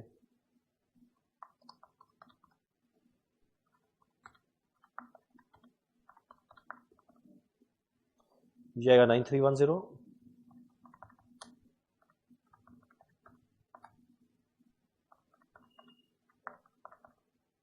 -770। वाह,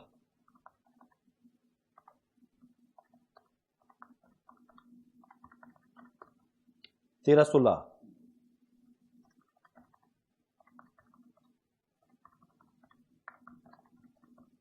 5046 रैंक दे दे 1 2 3 4। चलो यहां तक तो हो गया। अब अगला बनाना है ऑप्टिमम प्रोडक्ट मिक्स। अब ऑप्टिमम प्रोडक्ट मिक्स में यहां पे मिनिमम भी है, मैक्सिमम भी है। ये खाली 28 के लिए है, बाकी 68 के लिए बहुत कुछ है। तो यहां पे रैंकिंग टैंकिंग सब गया भाड़ में। यहां पे शांति से सोचना पड़ेगा। हम सारा नाम ऐसे लिख रहे हैं, RR GY JC SC। कितना हेक्टर देंगे? अब हेक्टर है ना, तो मल्टीप्लाई भी कंट्रीब्यूशन पर हेक्टर से होगा, टोटल कंट्रीब्यूशन मिलेगा। क्या क्या लिमिटेशन है पहले देखते हैं। गोल्डन येलो जूसी क्रिम्सन मिला के 28 है, बाकी चारों के लिए 68 है।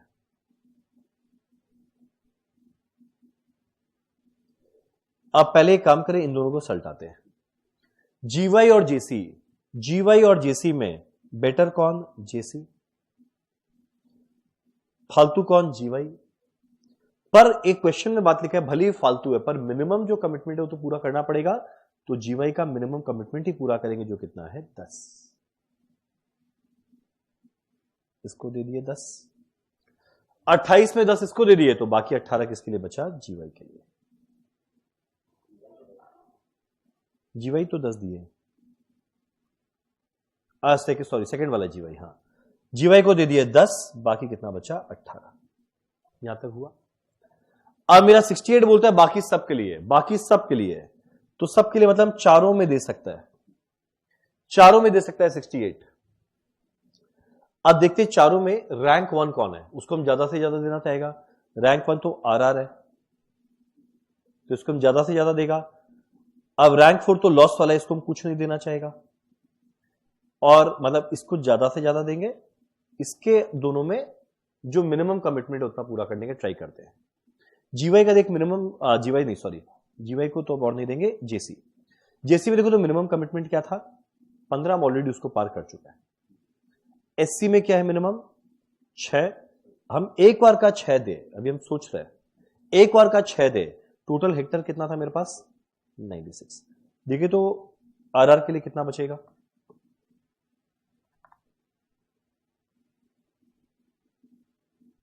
96 माइनस 34 कितना होता है? 62। और इसका मैक्सिमम कितना कर सकते हैं? 65। कोई प्रॉब्लम नहीं, 62 कर देगा। यानी जहां पे पता है कि इसके बियॉन्ड, ये पता है कि इन दोनों में ये दो ही बना सकते हैं। जब दो ही बना सकते हैं तो भैया जो रैंक 4 वाला है उसको मिनिमम दे दो, बाकी उसको दूसरे को दे दो।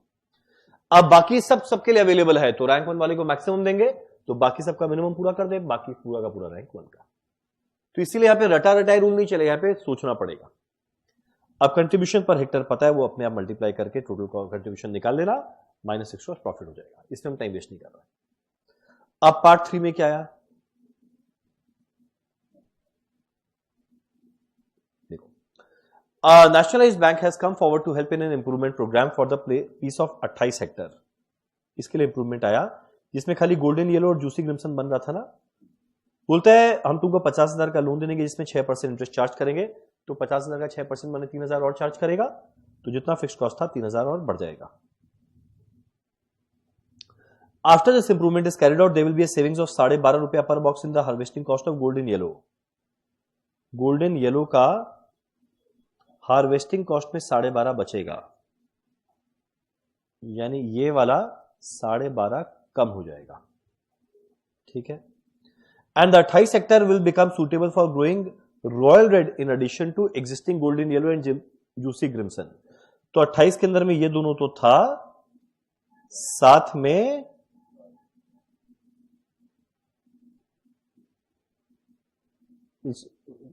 रॉयल रेड का है ये वाला, यानी अब तीनों के अंदर में 28 बना सकते हैं। अच्छा, बहुत कुछ हो रहा है। अब मेरे को डिसाइड करना है कि अब इस तरीका से हम लोग कैसे किया जाए। तो हम एक काम करते हैं, इसी टेबल को वापस से बनाते हैं पार्ट 2 में, ठीक है। तो चेंजेस दो आया, एक यहां पे कॉस्ट बदला, और अगला 28 के अंदर हम रॉयल रेट भी बना रहा है, यानी तीनों बन जाएगा अब, है ना। और जो 68 था वो तो चारों के लिए था ही। चलो ठीक है, सबसे पहले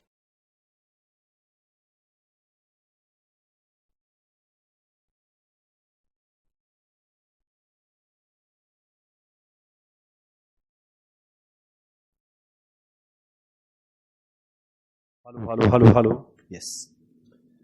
सबसे पहले तो एक काम करते हैं, जो मेरा गोल्डन येलो है इसके अंदर में जरा देखते हैं। अब मेरा कंट्रीब्यूशन वापस चेंज होगा। कैसे चेंज होगा? जो 12.5 रुपया पर बॉक्स था वो कम हो जाएगा। खर्चा कम हुआ तो कंट्रीब्यूशन बढ़ जाएगा ना। पर ध्यान देना, ये पर बॉक्स था तो इंटू हेक्टर करना पड़ेगा। कितना आएगा? 1250। तो यानी मेरा जितना पहले से कंट्रीब्यूशन था, अब ये कंट्रीब्यूशन 1250 बढ़ जाएगा, यानी ये पॉजिटिव हो जाएगा। -770 प्लस 1250 कितना आ जाएगा? 480। पहला बात तो ये, रैंकिंग कोई चेंज हुआ क्या? अभी भी नहीं हुआ, अभी भी रैंक 4 ही है, ठीक है। अब जरा एलोकेट करें। अब 28 ये तीनों के लिए है। अब इन तीनों के अंदर में बेस्ट रैंक है रैंक 1, तो इसको तो लास्ट में देंगे। 3 और 4 को मिनिमम कमिटमेंट पूरा करेंगे। 4 का मिनिमम कमिटमेंट क्या है भाई? 10। इसका क्या है? 15। तो इसको तो 10 और 15 देंगे तो 25 चला गया, 3 यहां पर आया हुआ है 28 में से। अब बाकी जो 68 है वो इन दोनों के लिए बचा। वैसे तो चारों के लिए बचा, पर रैंक 3 4 में हम क्यों दें? हम ट्राई करेंगे अब रैंक 2 वाले को देने का। अब रैंक 2 के अंदर में देख, मिनिमम कमिटमेंट क्या है? 6। एक और हम सोच रहे हैं, कर नहीं रहे। 6 अगर यहां पर दे तो कितना होगा? 10 plus 15, 21 plus 6, 27 plus 3, 30, out of total 96। तो बाकी 66 इसके लिए चला जाता है। अब ये दोनों मिलाकर क्या बन जाएगा? पर भैया इसमें मैक्सिमम कितना दे सकते हैं? 65। तो 65 दे सकते हैं, तो हम यहां पर पता है कितना दे पाएगा? खाली 62 ही। 65 पूरा हो गया। ये 10 था, ये 15 था। 65 प्लस 10 75 प्लस 15 90, 75। मैंने कुछ लोचा किया क्या? एक सेकेंड।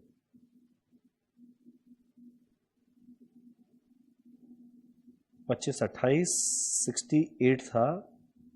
ओ नहीं, ठीक ही तो था। यहां पर 6 दी, यहां पर 62 तो आ रहा है। हाँ ठीक ही तो है। आई थिंक मैंने पहले शायद गड़बड़ किया, देखो चेक करने दो।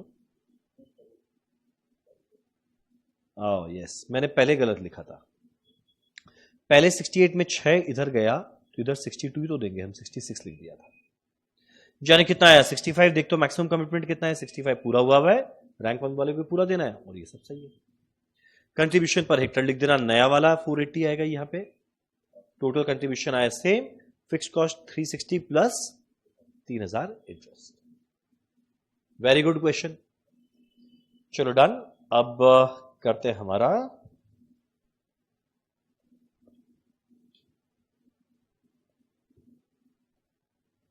सेकंड आखिरी क्वेश्चन। आखिरी वाले को हम सोल्यूशन क्या डिस्कस कर लेगा, क्योंकि पूरा करने बैठ गया उसी में 1 घंटा लग जाएगा। चलो फटाफट जरा देखिए हमारा अगला क्वेश्चन।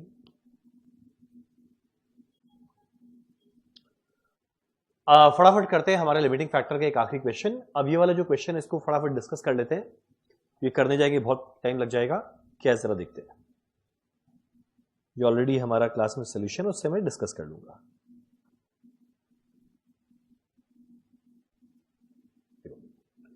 क्या लिखा है? Alpay limited are specialist in the manufacturing of dolls for children.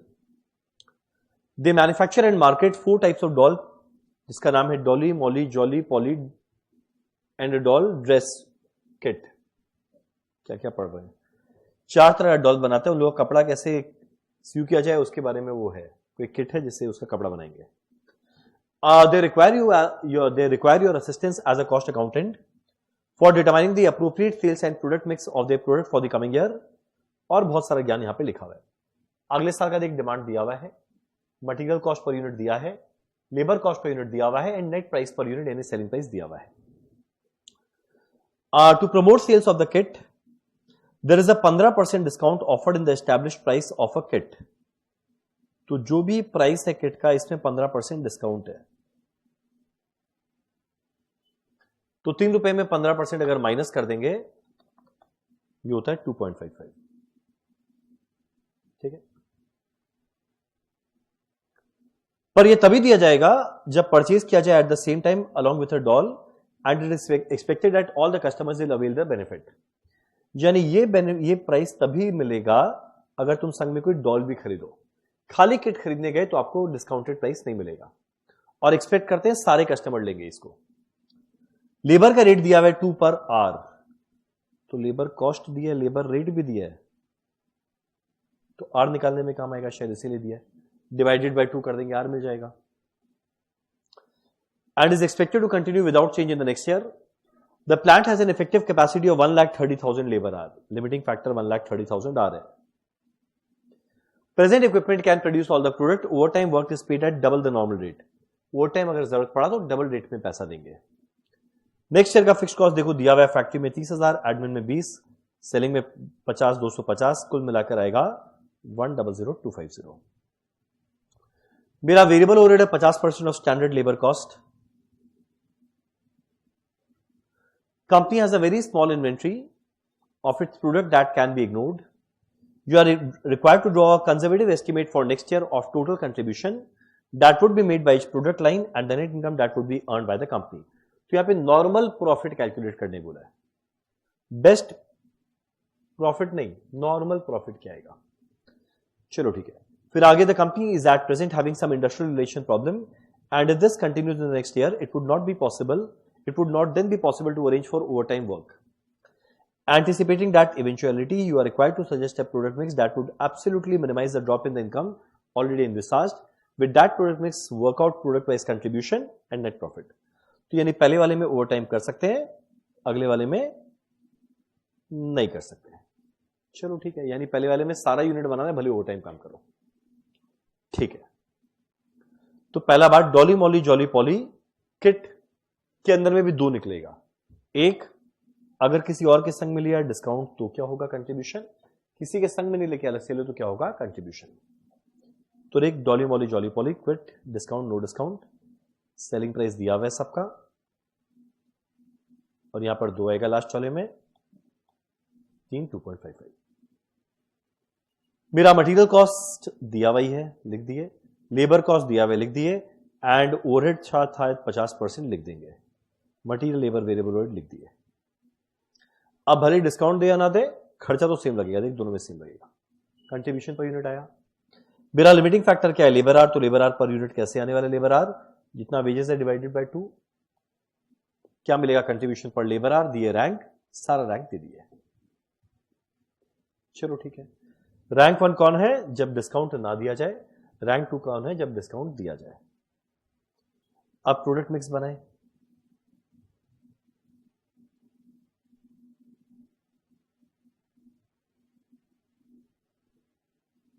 चलो बनाए प्रोडक्ट मिक्स। अब प्रोडक्ट मिक्स तो ऐसा है ना कि मेरे को सारा यूनिट बनाना है, सारा यूनिट बनाना ऑप्शन नहीं है मेरे पास। जितना लेबर आ रहा है उससे बनाएंगे, जो एक्स्ट्रा लगेगा उसके लिए ओवर टाइम करेंगे, पर बनाना सारा ही है। तो सबका डिमांड लिख दिए 50 42 35 40, 50 42 35 40। अब जब ये चारों डॉल लेंगे तभी डिस्काउंट मिलेगा। तो किट बेचना तो 325 है, पर डिस्काउंट के साथ कितना बेचना है, जितना डॉल्स है उतना। सारे डॉल का टोटल कर कितना आएगा, 50 90 90 90 130 167। तो 167 जाएगा डिस्काउंट वाला और बाकी जाएगा बिना डिस्काउंट वाला 158। तो डिस्काउंट वाला 167, बाकी 158 no discount. Contribution per unit निकाला हुआ है, मल्टीप्लाई करते टोटल कंट्रीब्यूशन। अब इसके लिए टोटल लेबर आर कितना लगा ये देखते हैं। हर एक के लिए आर कितना लगता है पता है, जितना यूनिट बनाना है वो भी दिया हुआ है, तो मल्टीप्लाई करते हैं टोटल लेबर आर। अब तुम अगर देखेगा ना टोटल लेबर आर, देखो तो कितना आ रहा है, ये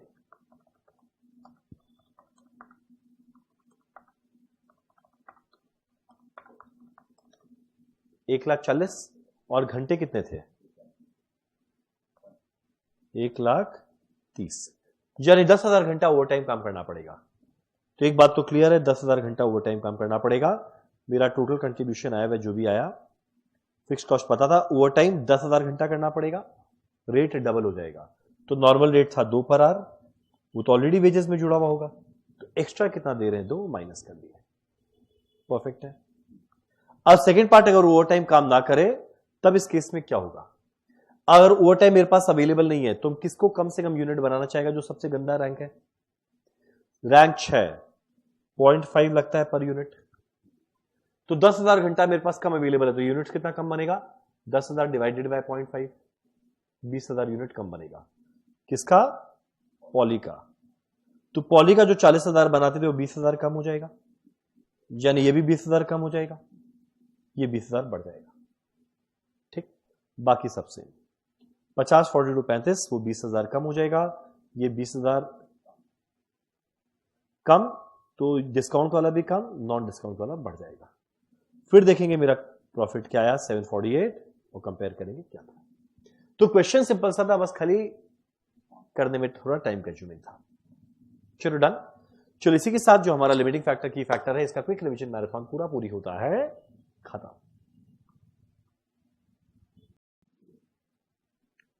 चलो स्टार्ट करते हैं। एक बहुत ही सिंपल चैप्टर है हमारे मार्जिनल कॉस्टिंग के डिसीजन मेकिंग वाले पोर्शन का, डिसीजन मेकिंग अंडर प्रोबेबिलिटी। अब मेरा प्रोबेबिलिटी का मतलब क्या होता है, ऑलरेडी हम लोग सबको पता है। प्रोबेबिलिटी का मतलब क्या होता है, कोई भी चीज के, कोई भी इवेंट के अकर होने का चांस क्या है।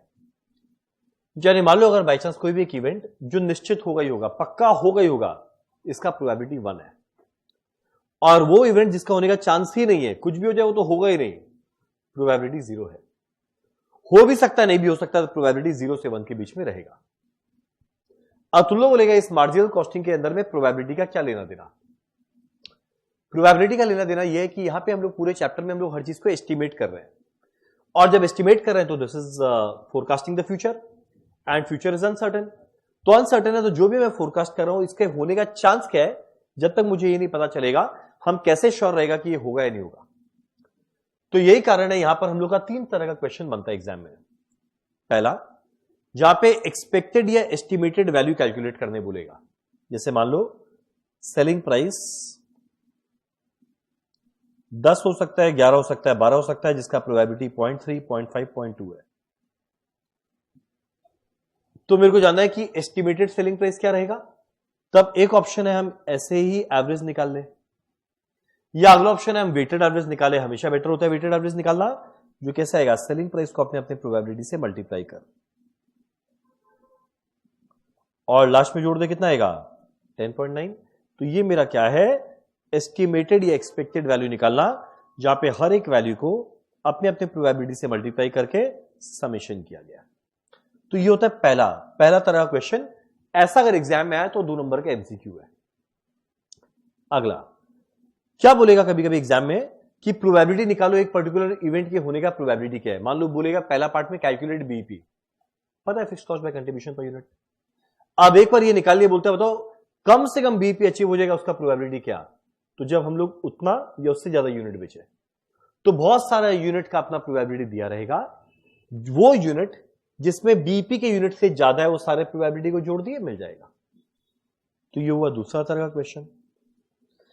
या तीसरा रहता है calculation of joint probability. Joint probability का मतलब क्या, जब सेलिंग प्राइस का अलग अलग प्रोबेबिलिटी, कितना यूनिट बेचेंगे उसका अलग अलग प्रोबेबिलिटी। तो जब एक ही क्वेश्चन में 2-3 प्रोबेबिलिटी साथ साथ में चलता है, तो ये सेलिंग प्राइस में इतने यूनिट को बेचने का प्रोबेबिलिटी क्या, उसके लिए करना पड़ता है ज्वाइंट प्रोबेबिलिटी। और ये हम लोग हमेशा करते हैं मल्टीप्लिकेटिव मॉडल के द्वारा। तो क्या सेलिंग प्राइस रहेगा, क्या यूनिट रहेगा, दोनों का प्रोबेबिलिटी पता है, मल्टीप्लाई करके ज्वाइंट प्रोबेबिलिटी मिलता है। तो पहला एक सिंगल वेरिएबल है, उसका estimated value, summation of value into P. कोई भी इवेंट के होने का प्रोबेबिलिटी क्या है, रेंज के बेसिस पे वो प्रोबेबिलिटी देखा जाएगा, हम लोग सब जानेंगे। तीसरा, अगर मल्टीपल वेरिएबल है, सबका प्रोबेबिलिटी दिया है, तो दोनों मल्टीपल वेरिएबल के होने का चांस साथ में क्या, ज्वाइंट प्रोबेबिलिटी। ठीक है। तो जनरली इसमें होता क्या है, हर एक वेरिएबल के अंदर में एक्सपेक्टेड वैल्यू निकालते हैं, इनकम स्टेटमेंट बनाते हैं वेटेड एवरेज के द्वारा, और बाद में जॉइंट प्रोबेबिलिटी इनकम स्टेटमेंट बनाते हैं अंडर ऑल द सिनेरियो। ज्यादा नहीं, मात्र 3 क्वेश्चन करेंगे, हमारा पूरा ये चैप्टर खत्म हो जाएगा। फटाफट देखते हैं वो 3 चैप्टर क्वेश्चंस कौन सा करेंगे। 3 पहला ये देखते हैं। Sovan limited, Sovan limited a manufacturing company is preparing budget for 2025। The parameters relating to sales price and cost are as below. देख, सेलिंग प्राइस दिया हुआ है 200 रुपया पर यूनिट, मेरा वेरिएबल कॉस्ट पर यूनिट दिया हुआ है 120, यानी कंट्रीब्यूशन पर यूनिट आया हुआ है 200 माइनस 120 80 पर यूनिट। मेरा फिक्स कॉस्ट दिया हुआ है 20 लाख रुपया साल भर का। अब सेल फोरकास्ट दिया है 15,000 यूनिट बेचेंगे, जिसका प्रोबेबिलिटी 0.1। 20,000 बेचेंगे इतना, प्रोबेबिलिटी 25 बेचेंगे इतना, 30 बेचेंगे इतना, 35 बेचेंगे इतना, 40 बेचेंगे इतना, 45 बेचेंगे इतना। पहला पार्ट कैलकुलेट बीईपी, इतना कहानी क्या, क्वेश्चन सॉल्वेबल। ब्रेक इवन वो भी क्वांटिटी यानी यूनिट्स में निकालना है। फॉर्मूला क्या, fix cost divided by contribution per unit. Fix cost कितना है भाई 20 लाख, कंट्रीब्यूशन पर यूनिट है 80, तो भैया 20 लाख डिवाइडेड बाय 80 अगर कैलकुलेट करें कितना आने वाला है 25,000।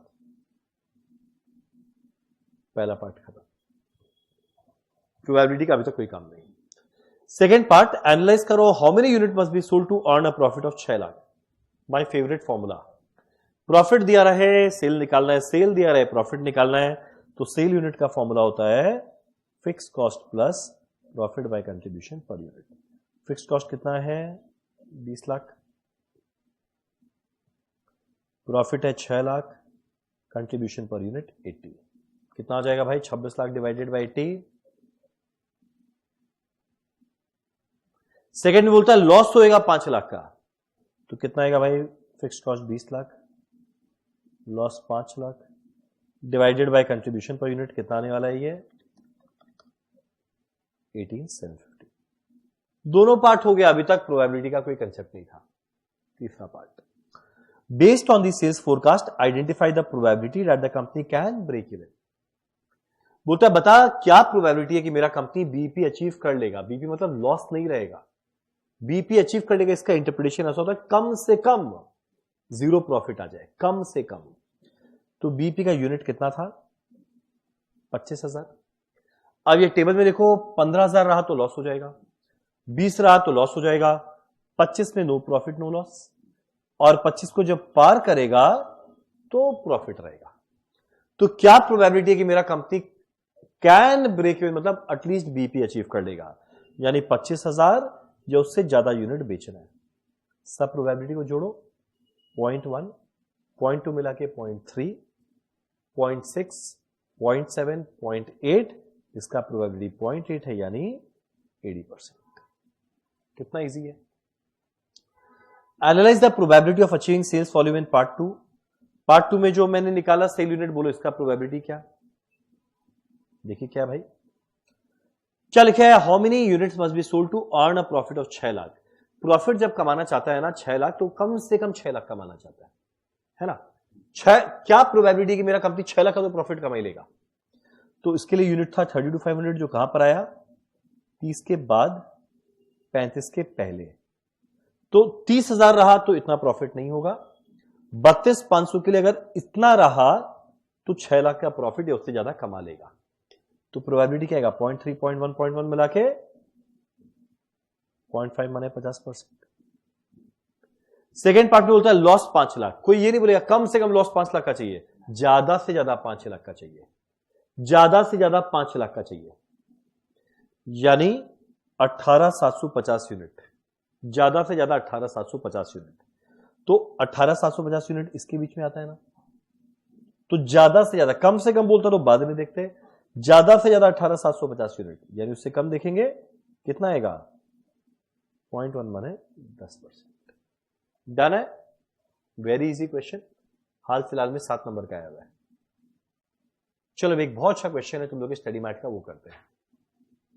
क्या लिखा है, ई लिमिटेड मैन्युफैक्चर करता है एक metal trimming device which has been sold at the rate 16 रुपया per unit for a number of year.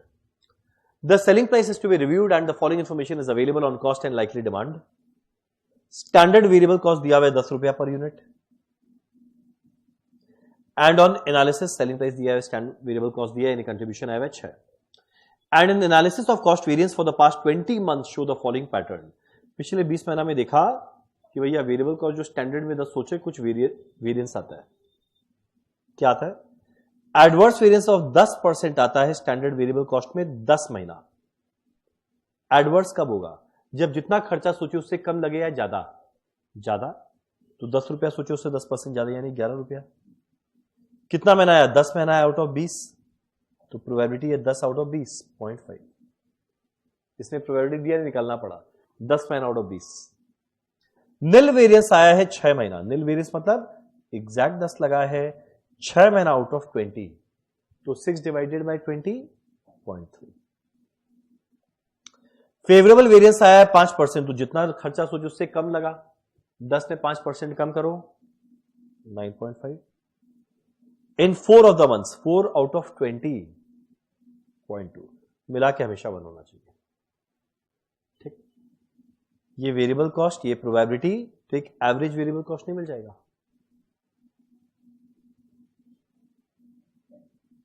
$11 into 0.5, 10 into 0.33 जाएगा 1.9, मिलाकर आएगा 10.9. ठीक है, क्या मैंने सही किया? 10.4 आ रहा है. ठीक है, done. Monthly data fix cost have been ₹4 per unit on an average sale of 20,000 unit. Fix cost कभी पर यूनिट मत लिखना, हमेशा मल्टीप्लाई करके 80,000. But these cost are expected to rise in the future and the following estimate have been made for the total fix cost.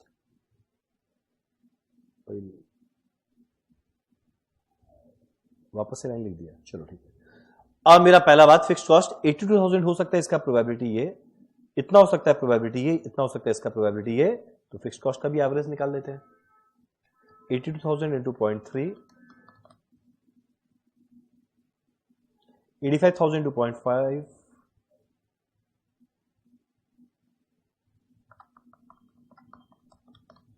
कितना आएगा ये? 8500, 500, 100 आ रहा है. 8500 मेरा वेरिएबल कॉस्ट है, मेरा फिक्स कॉस्ट आया है. अब demand estimated 2 new selling prices have been as considered as below. Selling price अगर 17 रहा तो डिमांड ये हो सकता है जिसका प्रोबेबिलिटी इतना. 18 रहा तो ये हो सकता है इसका प्रोबेबिलिटी इतना. अब एक्सपेक्टेड डिमांड निकाल लेते हैं. 21,000 into 0.2, 4200. 19,000 into 0.5, 9500. 16,500 into 0.3, 4950. 18,650. Selling price 17 रहा तो. 18 रहा तो क्या होगा? 19,000 इंटू 0.2,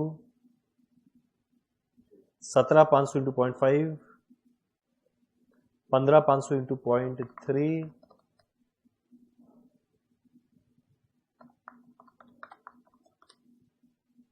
17,200. यानी इतना लंबा चौड़ा क्वेश्चन पढ़ते गए, संग में खत्म होते गया. क्या कुछ नहीं बचा क्वेश्चन में. यूनिट्स 2 है, फिक्स कॉस्ट है, वेरिएबल कॉस्ट है, सेलिंग प्राइस है, finish. You are required advice management based only on the information given above, whether they should later the selling price and if so the price you would recommend. कौन सा selling price select करें? तो 2 option है, 17 रखे या 18. Cell value कितना आएगा? कितना यूनिट बेचेंगे देखते हैं. पहले वाले में 18,650, अगले वाले में 17,200. कंट्रीब्यूशन पर यूनिट निकालो सीधा. सेलिंग प्राइस है 17, मेरा वेरिएबल कॉस्ट कितना लग रहा है? 10.4 एवरेज में. 17 माइनस 10.4,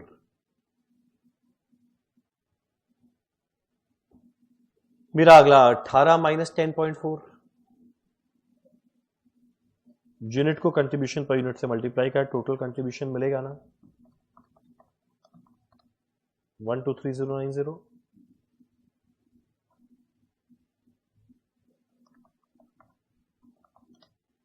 या 130720.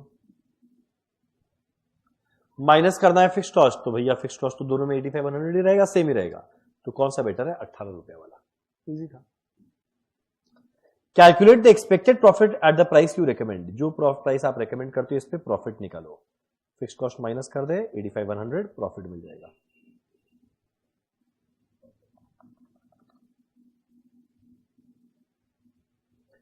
अगला मार्जिन ऑफ सेफ्टी निकालो, एमओएस का formula profit by PV ratio, profit पता है, पीवी रेशियो निकाल, कैसे आएगा, contribution per unit by selling price per unit.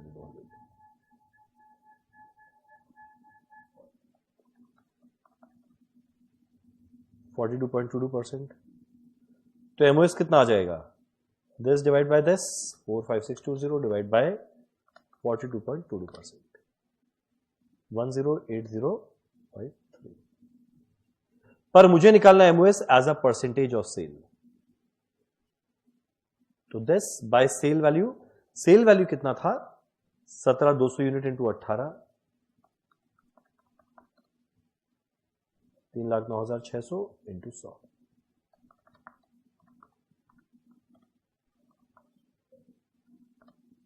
34.9।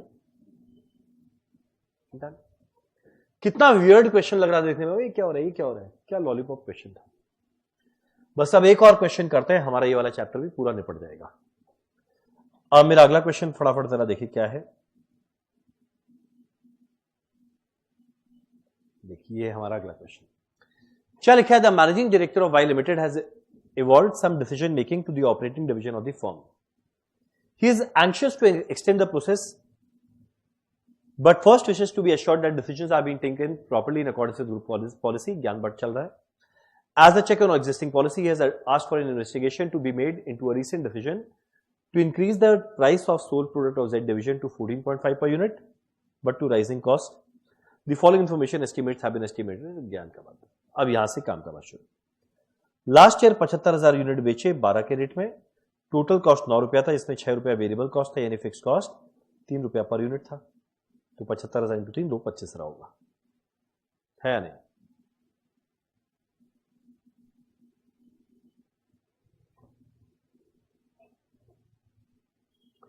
मेरा वेरिएबल कॉस्ट देख दिया हुआ है 3 अलग अलग सिनेरियो में, अपना अपना प्रोबेबिलिटी। फिक्स कॉस्ट बोलता है बढ़ेगा, तो 225 था, 50% बढ़ेगा।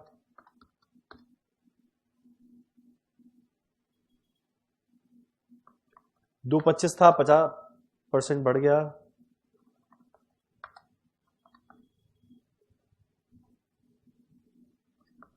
और 225 10% बढ़ेगा। देखो इतना आया क्या, आया। Demand estimate at various price देखो दिया हुआ है, 13.5 रुपया पर यूनिट में प्रोबेबिलिटी ये रहेगा, 14.5 में ये रहेगा। ठीक, तो बोलेगा एकदम पहला जैसे ही तो क्वेश्चन है, पर एक लाइन इसको अलग करता है। Unit variable cost, fixed cost, demand are statistically independent, यानी तीनों इंडिपेंडेंट है, यानी ऐसा नहीं कि ये होने पे वो होगा, सब इंडिपेंडेंट है। और हम लोग जो पिछला क्वेश्चन किया उसमें ऐसा कुछ नहीं था। तो जब हर चीज इंडिपेंडेंट रहे तो सेलिंग प्राइस जो रहा अलग अलग सिनेरियो। एग्जांपल, 13.5 रुपए में तीनों में कुछ भी यूनिट बन सकता है, इंडिपेंडेंट है।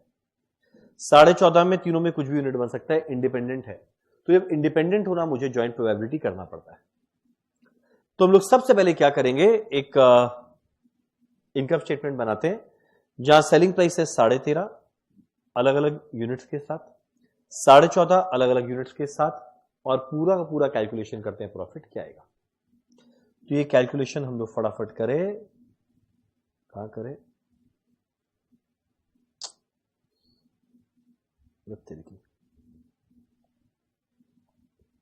क्वेश्चन कहां गया,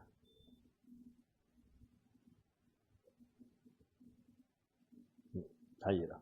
ठीक, तो पहला हम लोग जरा प्रोबेबिलिटी निकालते हैं, इनकम स्टेटमेंट बनाएं।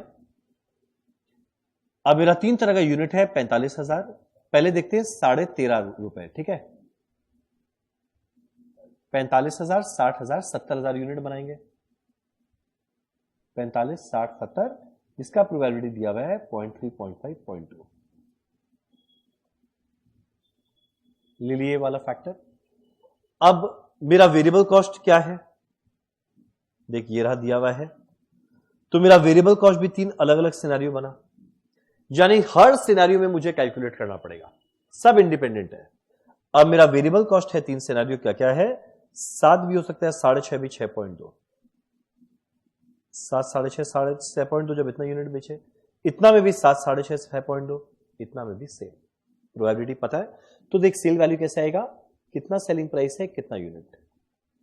कितना सेलिंग प्राइस है, कितना यूनिट, कितना सेलिंग प्राइस है, कितना यूनिट। वेरिएबल कॉस्ट कैसे आएगा, क्या यूनिट बेचना है, कौन कौन सा वेरिएबल कॉस्ट, क्या यूनिट बेचना है, कौन कौन सा वेरिएबल कॉस्ट, कंट्रीब्यूशन नहीं मिल जाएगा।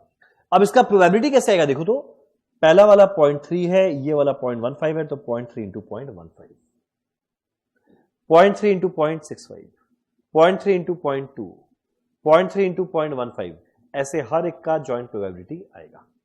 जब 13.5 सेलिंग प्राइस था तब वापस एक इनकम स्टेटमेंट बनेगा 14.5 के साथ, वही सेम 3 तरह का नंबर ऑफ यूनिट, वही 3 वेरिएबल कॉस्ट, वापस से मुझे जॉइंट प्रोबेबिलिटी मिला। अब जो मेरा फिक्स कॉस्ट है वो कभी किसी पे डिपेंड करता ही नहीं है इन जनरल, तो फिक्स कॉस्ट में लफड़ा नहीं है, वो सीधा माइनस अपने अपने से मल्टीप्लाई करके एक एक्सपेक्टेड फिक्स कॉस्ट निकाल लेंगे। जैसे निकाले 337,500 इंटू 0.3, 101,250, 281,250 इंटू 0.5, 247,500 इंटू 0.2। जैसे ही सबको ऐड करेंगे 291,375 आएगा ना, ये मेरा क्या आया है, फिक्स कॉस्ट। सिंपल। अब जब सेलिंग प्राइस था 13.5, तो हम मेरे को ये देखना है, जब सेलिंग प्राइस है 13.5 तो मेरा फिक्स कॉस्ट 291,375 से ज्यादा कंट्रीब्यूशन कितने में आया हुआ है, सब जगह आया हुआ है क्या, 291,375 सब जगह आया हुआ है।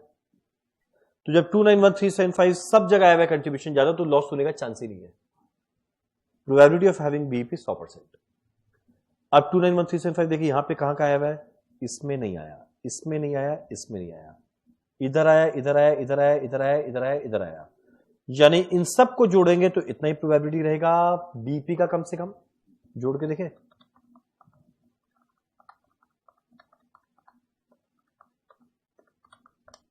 %70 आ रहा है, 0.7, तो देखो 70% आया प्रोबेबिलिटी, जबकि हमारे कंपनी का पॉलिसी था कि इसको कम से कम 80% चांस चाहिए बीपी का, और वो तो पहले वाले में ही आया, तो पहले वाले को ऑप्ट करेंगे। तो 3 वैरायटी ऑफ एग्जाम के पहले एक दिन पहले क्वेश्चन करके जाना, आराम से हो जाएगा। चलो डन। चलो इसी के साथ हमारा ये क्वेश्चन, हमारा ये चैप्टर का क्विक रिवीजन मैराथन होता है खत्म।